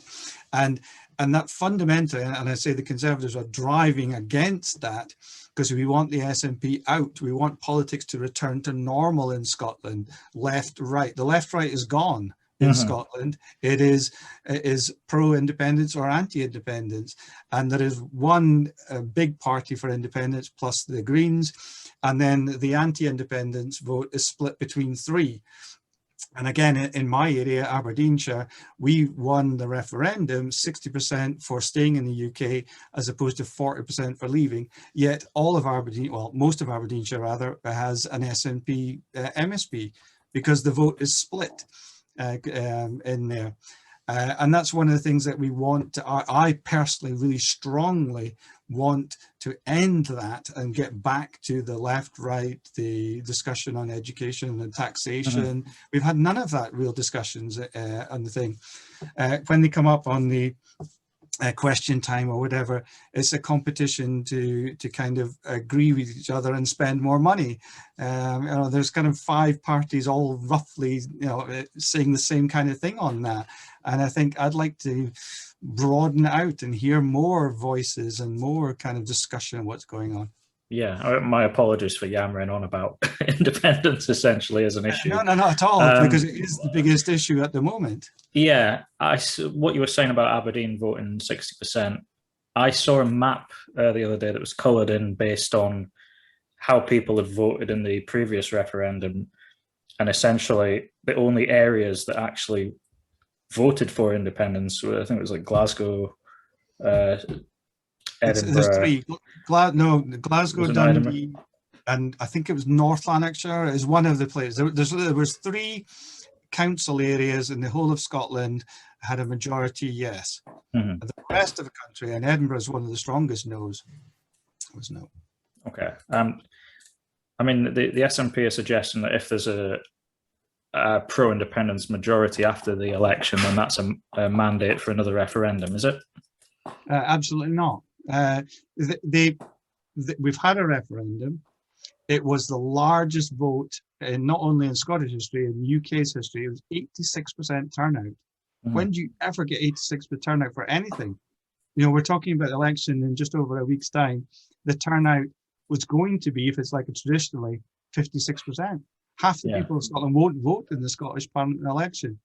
And yet 86% voted in that referendum. If you want a decisive, clear result, that was that. And the SNP said once in a generation, and now the SNP are saying, well, things have changed. Well, of course things have changed. And people knew when they voted that things would change. The choice was clear. We made our choice, and the people of Scotland should be respected. And that's what I'm getting at the SNP for, is they did not accept the result. I mean, ultimately, when the chips were down, was it something about 600,000 voted more in favour of staying? So, I mean, when you have the increase... it was close. Yeah, when you have the increased turnout, more people came out to say, no, we're not doing that. So ultimately, if they go for it again, you're probably going to see something similar, I would guess. Right. So it's essentially a waste of time, like you say. It's distracting from actually getting to the nub of any issues. And let's say they win when it's the other way around. So they get 50 and we get 48. Does that mean I can then say 7 years later, let's have another referendum? And the SNP will say, oh, yeah, that's fair then. Yeah, we should have another one. No, they want a referendum again and again and again until they win. And that's why my side has to beat them every time. And they only have to win once, and then Scotland's gone. Well, presumably, when they take us back into the EU, things will have changed, so we have to have another referendum. Indeed, but of course they won't. Quebec is the kind of model of this kind of thing. I think at some point, if the people will say, look, you've had enough of a go at this, it's time to get back to normal. And that's what I want for Scotland. I want Scotland to be a normal country. But with the EU in mind, do you think Brexit's had enough time to bed in? Well, funny enough, I said that to someone yesterday that I was out delivering with. Brexit has been the non-issue of the campaign. The SNP wanted it. For the last year, they've done everything they can to make it a bad Brexit because they were desperate to campaign on it. Look how awful the UK is. Look how bad Brexit is. The only way to save us is to leave the UK and rejoin the EU. Can I just say on the EU referendum and that I was a Remainer, but I lost. And like I say, I'm a Democrat. I accept the will of the referendum. That was it. The Scottish people said we'd like to stay in the United Kingdom, and the United Kingdom said we'd like to leave the EU. I accept that. And as I say, I was a Remainer, but I knew that there were downsides of the EU. So there's plus and minuses of being a member of the EU, and there's plus and minuses of leaving the EU. And now we've left, I'm actually more excited by the opportunities of Brexit that we are seeing. And again, one of the biggest ones of that has been shown by the vaccination campaign.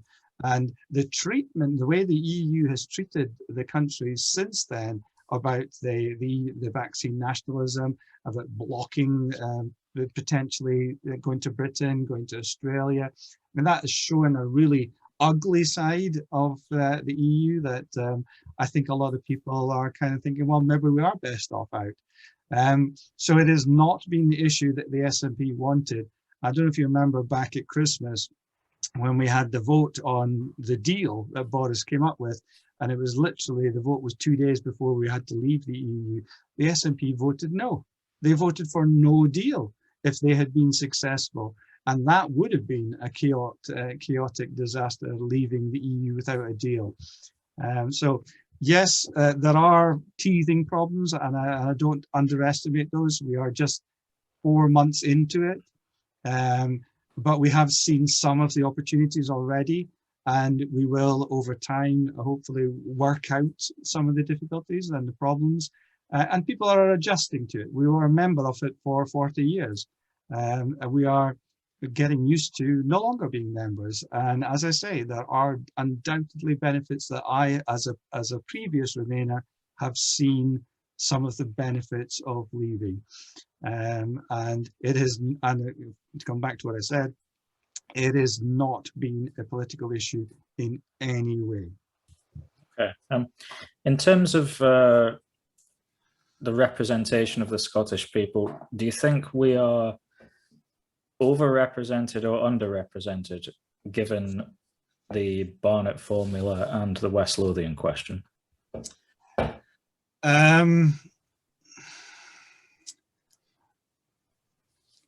It's a political question I don't spend much time on because it is what it is. Yeah. And we have to get on with it. I think actually leaving the EU has helped us be more represented because we have so many layers of politics that in some ways it allows politicians not to deal with things. You can kind of say, oh, well, that's a council problem. I said, oh, well, that's a Scottish Parliament problem. So, oh, well, that's a UK problem. I'm not in the UK Parliament, so I can't do anything about it, kind of thing. Mm-hmm. So I think losing the MEP layer has helped us a little bit with that, because I don't think if people can't name their MSPs, they certainly could never name their MEPs and doing that. So the Barnett formula, I think, has been huge for Scotland. We are currently, the difference between what we spend in Scotland compared to what we generate in Scotland is £15.1 billion, which is astronomical, which is more than, I used to have it written down, more than what the Scottish Parliament spends on education, on transport, on local government, on agriculture, and I think there was another one. And if you take all of that spending together and we suddenly lose that by becoming independent, does that mean we're going to zero spending on all of those things? Of course not, but it does mean the cuts are going to have to be ridiculously big.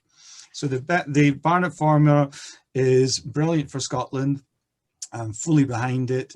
And yes, I'm not going to say any more. Okay. What does a Scottish future look like if we actually remove independence from the possible outcomes? Well, no, I'm not asking the SNP to stop believing what they believe in. But I'm saying is they need to respect that Scotland made its choice. They need to put it on the back burner and say, look, this is just going to be a normal Scottish election. We're going to discuss health and education, whatever, and we'll leave a second referendum for a future generation, like we promised.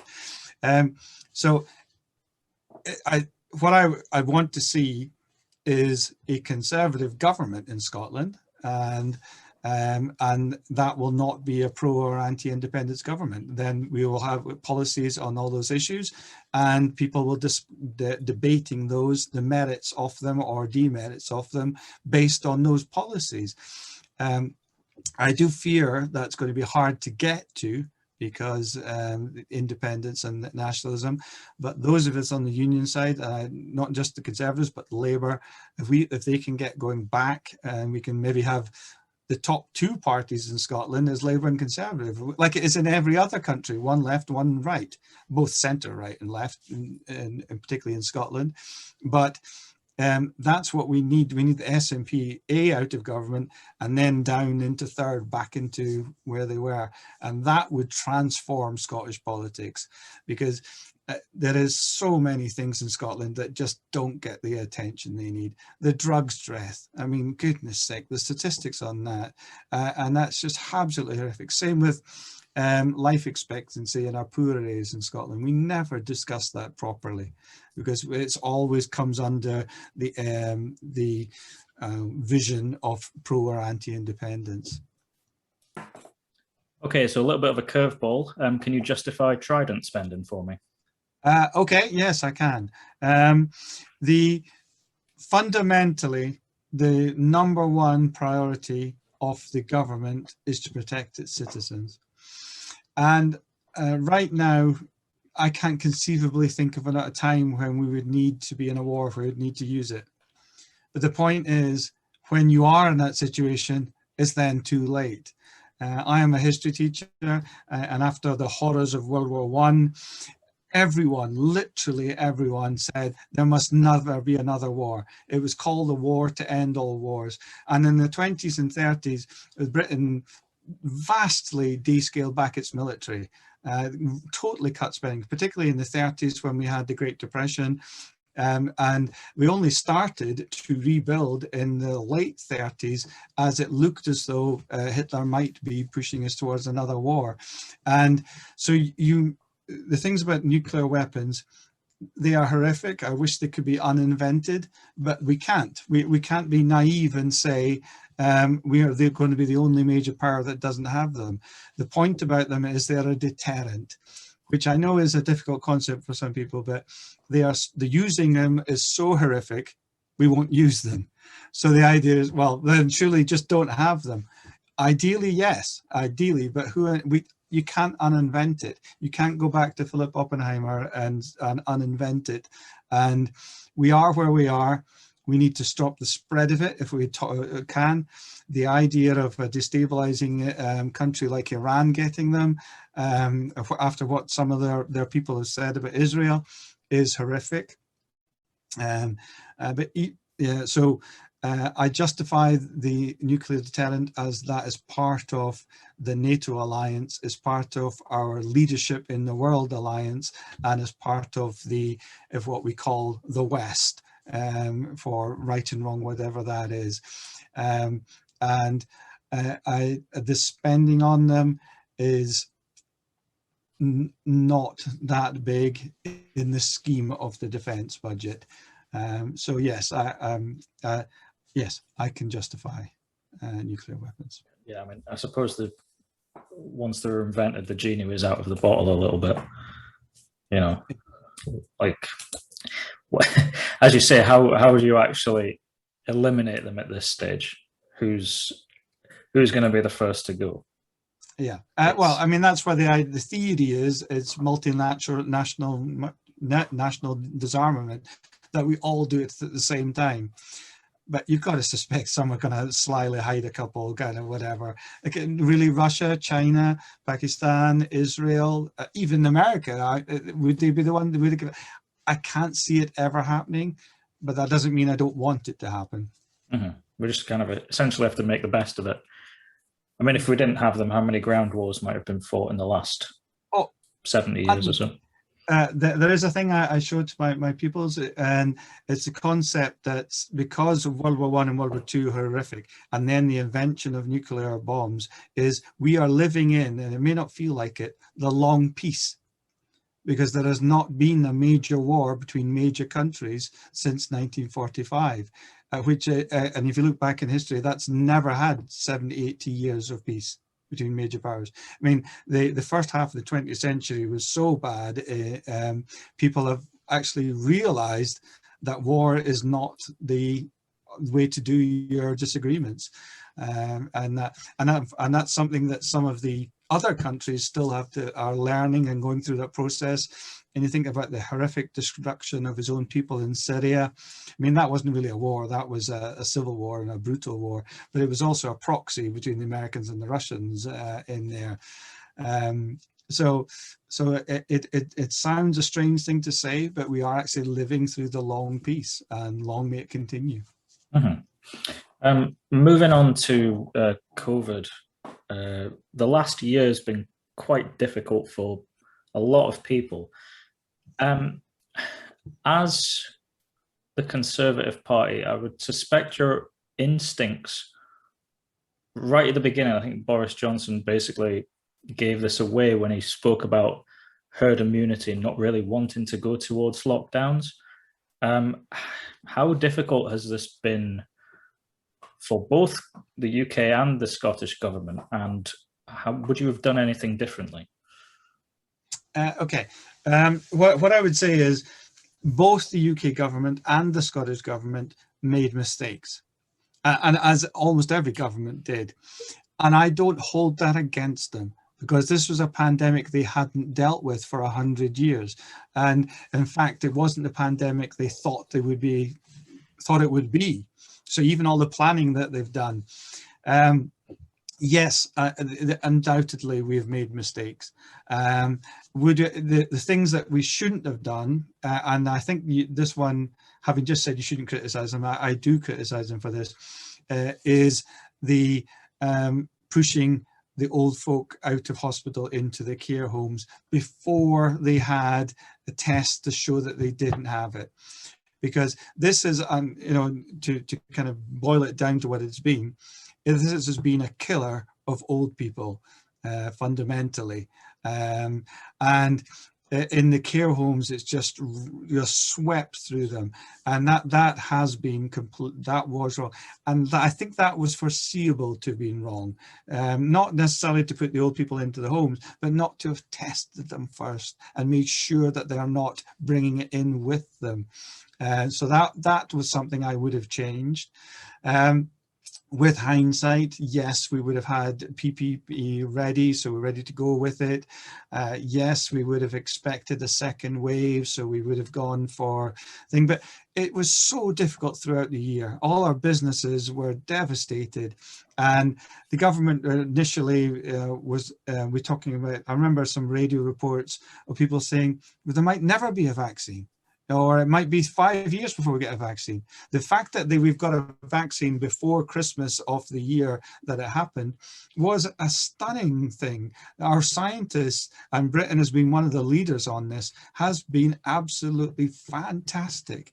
And I think that the fact that UK is coming out of this, hopefully anyway, ahead of many of the other countries, and I would say actually ahead of any other country or major country. We've got Israel and Malta, but their populations relative to the UK's is much smaller. Now, there are some countries who got it right from the beginning. You would say New Zealand, but they are a small island in the middle of, well, a very long way away, and they could cut off. They could isolate themselves. United Kingdom can't do that. We are not that kind of country. And South Korea also handle it very well, but they've had previous examples with SARS where their population, I think even today, very happily wear face masks. I mean, and I'm wearing them in my classroom, and it's incredibly difficult because if people says something and you say, what you're saying, say it again, and it's not our instinctive, natural way of doing it. But we have accepted it, we have embraced it, and the furlough scheme has been astonishingly good. How many people would have lost their jobs without it, and how many people would have had then not been able to pay their mortgages? It has been, and it's a huge debt. By goodness, we're going to be paying for that for a long time, the debt. And again, that is something that we've only been able to do because we are the UK. An independent Scotland would not have the financial backing up to do that, which is why the UK is one of only a few countries that have done a system as generous as our furlough system. And not only the furloughs, but the support for businesses and all of that. So yes, it's been an incredibly tough year. In hindsight, of course, we learn lessons and do things differently. But I am not fundamentally going to slaughter Boris or Nicola Sturgeon for the mistakes they made at the beginning, because none of us knew how to handle this. Yeah, of course. I suppose I would come at it from a bit more of a philosophically libertarian point of view, and it's probably easy for me to say that as a younger, healthier person who's not necessarily at risk. But ultimately, I mean, I've spoken to local business owners, and a lot of them are angry that they're, been forced to close their doors even when they could have taken, or when they could follow COVID-related measures. I mean, for example, last August, when there was a specific Aberdeen lockdown, that didn't seem particularly very fair given comparative numbers in Glasgow, for example, that didn't result in something similar. So, I mean, I suppose my point is, like, how are businesses really meant to survive if governments have the power to force them to close? Okay, I mean, yes, I completely agree with that. The lockdown in Aberdeen, which went on too long, but was effective. And then when it went far higher in Glasgow, she refused to lock down Glasgow. And it was that then spread to it becoming back in Scotland. And even today, we are going to level 3 tomorrow. We're opening up again tomorrow to some extent. But on the graph, on the original thing is Aberdeenshire's number of cases should be in level 1. And so but there still are high levels or higher levels in some parts of the Glasgow wider area. So the whole of Scotland, apart from some of the islands, is being treated as one. And that I fundamentally have a problem with, because our businesses, our lives are being held back because we are being treated as one, where clearly you just have to say, people in Aberdeen, Aberdeenshire should not be going to the higher areas of Glasgow and for the time being, unless they absolutely have to. And then that would allow us to open up, our business to open up and crack on again. Because one of the big things we need to find out over the next few months is how many of these furlough jobs are real jobs. Can the business reopen successfully and keep employing people? And that is the next big challenge for the government. And that is why my number one policy and drive of my campaign has always been jobs and the economy. People need to get back to work. People need to get back to a normal life, and we need to put the pandemic behind us as quickly as safely as we can. And we're talking about mental health and people having a terrible year. The way to get out of that is to get back to normal. And there are, in Aberdeenshire, we have these red and white bollards in some of our towns that kind of make for one-way traffic and all of those things. Mm-hmm. Well, Turriff took them away before Christmas, and Fraserburgh took them away. Ellen and Inverurie still have them. Sorry, I'm very specific to your podcast. Nobody will know where these places are. But anyway, my point is, those that took them away, when you're in there, you can forget the pandemic. There's no visible signs. You just get, apart from wearing your mask when you go into the shops, you just crack on with it as normal. Whereas when you are in Inverurie and Ellen, these things immediately strike you and they immediately make you think, oh my gosh, what's going on? We're still dangerous, all these kind of things. So we need to reopen and get back into normal just for mental health as well as economic reasons. Yeah, don't worry about it. The listenership is mostly local centric at this stage. Okay. I'm not quite broken out yet, so we definitely know where places are. So the Americans won't know. No, well, that said, I've had a couple of listeners from America and Saudi Arabia on previous episodes, and Australia and just everywhere. It's quite bizarre when you see who has listened to it. Anyway, the point you're making about mental health, I mean, I found it quite striking that in Ellen, for example, I haven't seen a COVID memorial to people who've lost their lives, but I have seen one for mental health and suicide down near the riverside there. And I thought that was quite remarkable in the sense of, you know, has the response to this been worse than what it actually is or was? And could something have been done slightly differently whereby maybe the at-risk and elderly were better protected and the rest of society carried on, as it were? But then is that fair? Is any of it fair? Who knows? It's all hindsight, like you say. But I think potentially, yes, that could have been, but that's perhaps a lesson learned for next time kind of thing. It's incredibly difficult. I am not a virologist, and neither are you, and I think it is hard to go against people whose life work is how to deal with this. I know the politicians undoubtedly make the final decisions, and they don't necessarily always follow what the scientific advice is, but my feeling is these people are the experts, and we kind of have to go with the experts. Okay. It's a quite strange area, this, in that we've had Lib Dems, Conservatives and SNP all winning seats here over the past, well, in recent memory, within different elections. I mean, how do you feel as we head towards the election day? I feel really good. I'm incredibly positive. I have been involved in elections since 1997. I've been a candidate a number of times, always in Aberdeen or Aberdeenshire, and this is the most positive I have felt the reaction. Now, what I don't know is whether it's people who would be voting Conservative anyway are just incredibly enthusiastic about it, or that is reflecting the fact that there is a genuine movement of opinion in Aberdeenshire, that there is a movement away from the SNP. The SNP have had 14 years. Nicola Sturgeon has got our policies, but they are basically trying to fix the mistakes that their previous policies were on health and education and the other ones. And the people, and again, if they win, that will mean they're in power for 19 years. That's never healthy for one party to be in power in a democracy for 2 decades.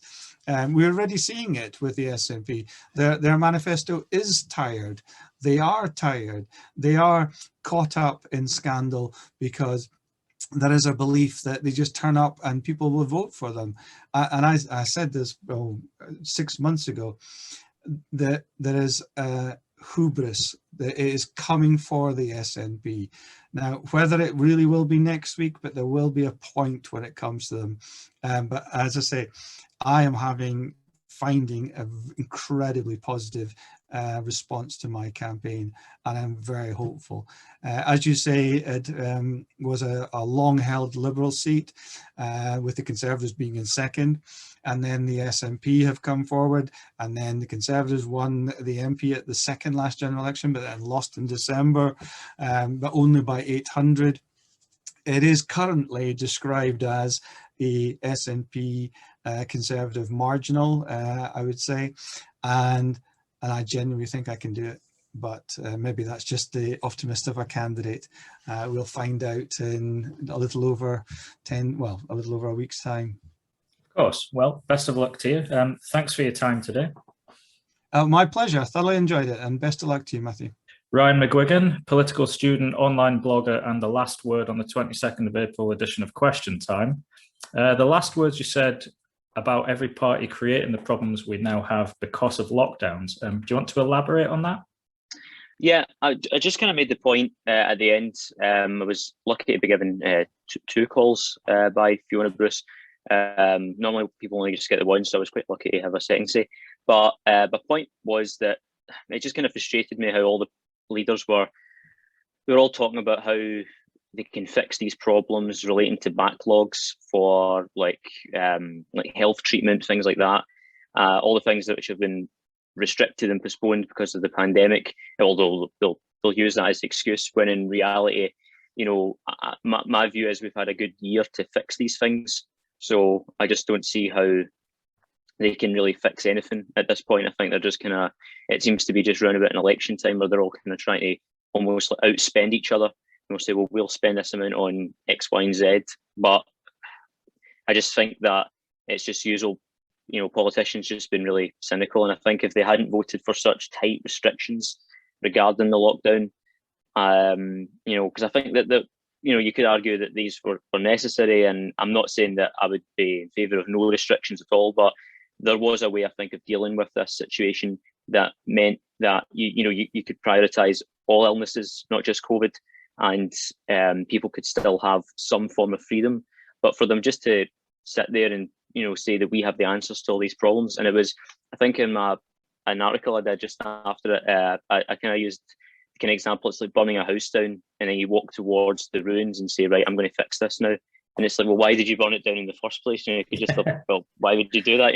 So yeah. It just kind of annoyed me. And Douglas Ross, that's not a get out of jail card for him, because you'd think that, him being the only Conservative on the stage, you think he'd be the one that would be a little bit more in favour of limited government and freedom. But, he's just as bad as the rest. In fact, I actually have more respect for the rest, because it makes sense for Labour to be a bit more authoritarian. It makes sense for the SNP and the Greens.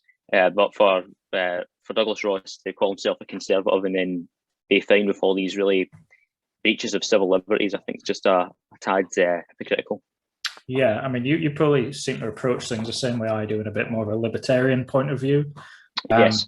I mean, the Conservatives essentially have done exactly the same thing as the SNP in national and Scottish government. So do you feel like anyone has represented your voice in the last year? Not really. I would say that in terms of the constitutional issue, George Galloway and the kind of All for Unity electoral kind of alliance, they are a political party, I suppose. They are standing candidates, but I'd say they're more of an alliance than a party with just like one unified view. They all seem to have different opinions. It's quite diverse. On that particular issue, I suppose I'd say they have certainly said things that I like, and I've supported them. But mainstream-wise, no, none of the parties really have appealed to me. I was just kind of let down, as I was just going to make the point. I was let down by the Conservatives, because I just feel that their job surely should be to conserve their freedoms and their liberties and do their best to not make life as infringing and as difficult for people, but they just don't seem to be able to do that. So I think that I have been rather politically homeless, let's just say, for a wee while, and the last year has not helped matters. But I'm glad I found All for Unity, because they seem to be the only ones that right now anyway that are making all that much sense. But in the mainstream field of politics, there doesn't seem to be anyone, unfortunately, which is annoying. I'm going to have to pick a side probably at one point, but as of yet, no, it doesn't seem to be. Yeah, I mean, I suppose the Conservatives here, they can't truly be in opposition to the SNP's COVID policies because it would be to be in opposition to themselves further down south. Yes. So it's essentially pointless. Where does that leave you going into this election then? I mean, personally, I feel like I'm just choosing what I perceive to be the least bad option rather than being excited to vote for something.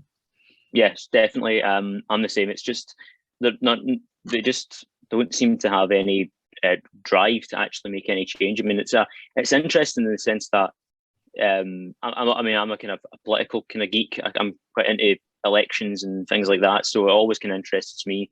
But they all seem to be almost as if they're all just kind of battling for second place, and it's almost as if before it's like a football match. It's like if some small team's up against Barcelona or Real Madrid or something, and they already know. Right, we know they're going to win, but we'll see if we can maybe score a couple of goals, or we'll maybe do well in the game, almost like that. So it just seems to be a bit of a mess from the kind of pro-union side anyway of politics, or the kind of anti-SNP side. I think the SNP I wouldn't say they've had such a great campaign, actually. I think they've had the problems, like Nicola Sturgeon's faced problems. But I think at the same time, it seems to be more that those kind of opposition parties they seem to be just fine with each other. There's no sense of unity or wanting to work together. So I'm going to vote probably tactically at this election. I live in an area which has got a SNP representative, so I'm just going to probably have to work out like which candidate's probably got the best chance of defeating them and hopefully trying to change it. But they're just it's not. I don't see any good coming out of it. They're just none of them seem to have the answers, in my opinion. Yeah, I mean, I suppose the problem for the other main parties would be to work together would be to deny their fundamental reasons for existence, I guess, and it would almost acknowledge and give credence to the fact that the only issue that seems to matter just now is independence, which is absurd given that we are at the end of or in the middle of a pandemic which has caused so much other damage that we really should be trying to sort that out, like you said in your first question on Question Time. Yeah, well, I just said that, making the point about they're now saying we'll wait another 2 years, and it also doesn't seem to come off as very confident approach. Why, if you're so confident that that they would win, why would they want to wait 2 years? I think all that would do is just make things worse, and it would be like incredibly pointless then just to wait 2 years and then no wins again, and then we've just spent 2 years debating an issue that we were meant to have resolved 7 years ago, but then it'll be after that, and it's like, well, what's the point in that? So it just there seems to be just no drive from the opposition. I think that they're all just kind of ganging for second place, but there doesn't seem to be anyone with the willpower to say, actually, what, we might be the next government. We actually might replace these people, and it's kind of unfortunate. But we'll wait and see what happens. I think it'll be interesting, and I don't think I still stand by my view. I think the SNP. I don't think they'll get a majority. I know a couple of weeks' time I might be. This will not have aged well, but that's just my prediction. But whether or not, even then, if they don't win a majority, there could still be a pro-referendum majority in Parliament with Salmond and the Greens as well. So we'll wait and see what happens. But no, I don't have much confidence in this election, as far as my viewpoint goes. Yeah, both sides of that argument can prove either side of the argument using statistics, looking back over the previous elections, previous referendums. There's arguments to be made for both. Both ultimately are disingenuous to the people of Scotland, which is quite irritating. Yeah, definitely. So you've had a little bit of fame since your appearance the other night. How's that been? It's been pretty good. Also not so good. There's been a few people have said things, but again, that's just to be expected. I've got a lot of great feedback from people. Was pretty famous people, I should add. I've got some nice feedback from them, and that was nice, and it's always nice when people just have a bit of respect. And I should argue that not everyone who was opposed to my opinion has said nasty things. There were some people who said, actually, we support independence, we would vote for the SNP, but we respect your right to have an opinion, which is always refreshing to see. So they're not all like that, but a great deal of the people I saw, it just seemed they just can't seem to hack it, as we say in Scotland, that there's someone who may have just a different viewpoint from them. But at the end of the day, I found it pretty good. I've had fame before. A couple of times I have went viral before, so I'm kind of used to it in a way. But this time round, it's because it's purely political. This time, it's a little bit different, a little bit more nastiness from some people, but it's to be expected. And as I said, I would aim for a career in politics, and if you're going to get into politics, you just have to take it on the chin, just as people say. Yeah, so an incredibly level-headed approach to it, given how young you are. That's something that surprised me. I mean, like as a general group, that audience the other night, you seem to be the most level-headed, yet in theory the one with the least experience.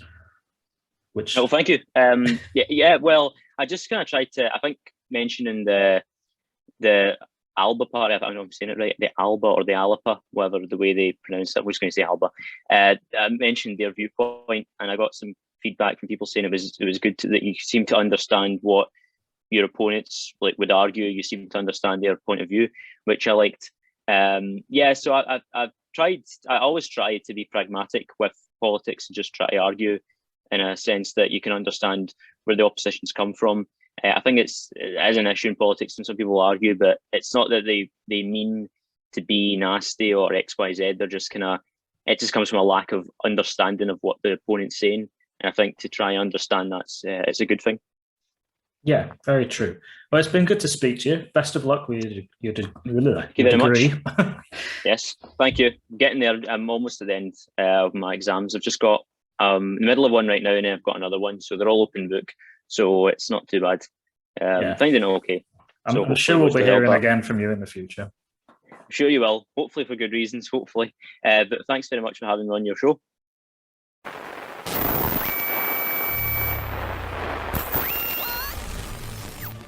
Join us next time for the Political Dark Side Podcast. It's a disaster. Whose idea was that? It's just ridiculous. Available on iTunes, Google, and Spotify. For more information, visit politicaldarkside.com.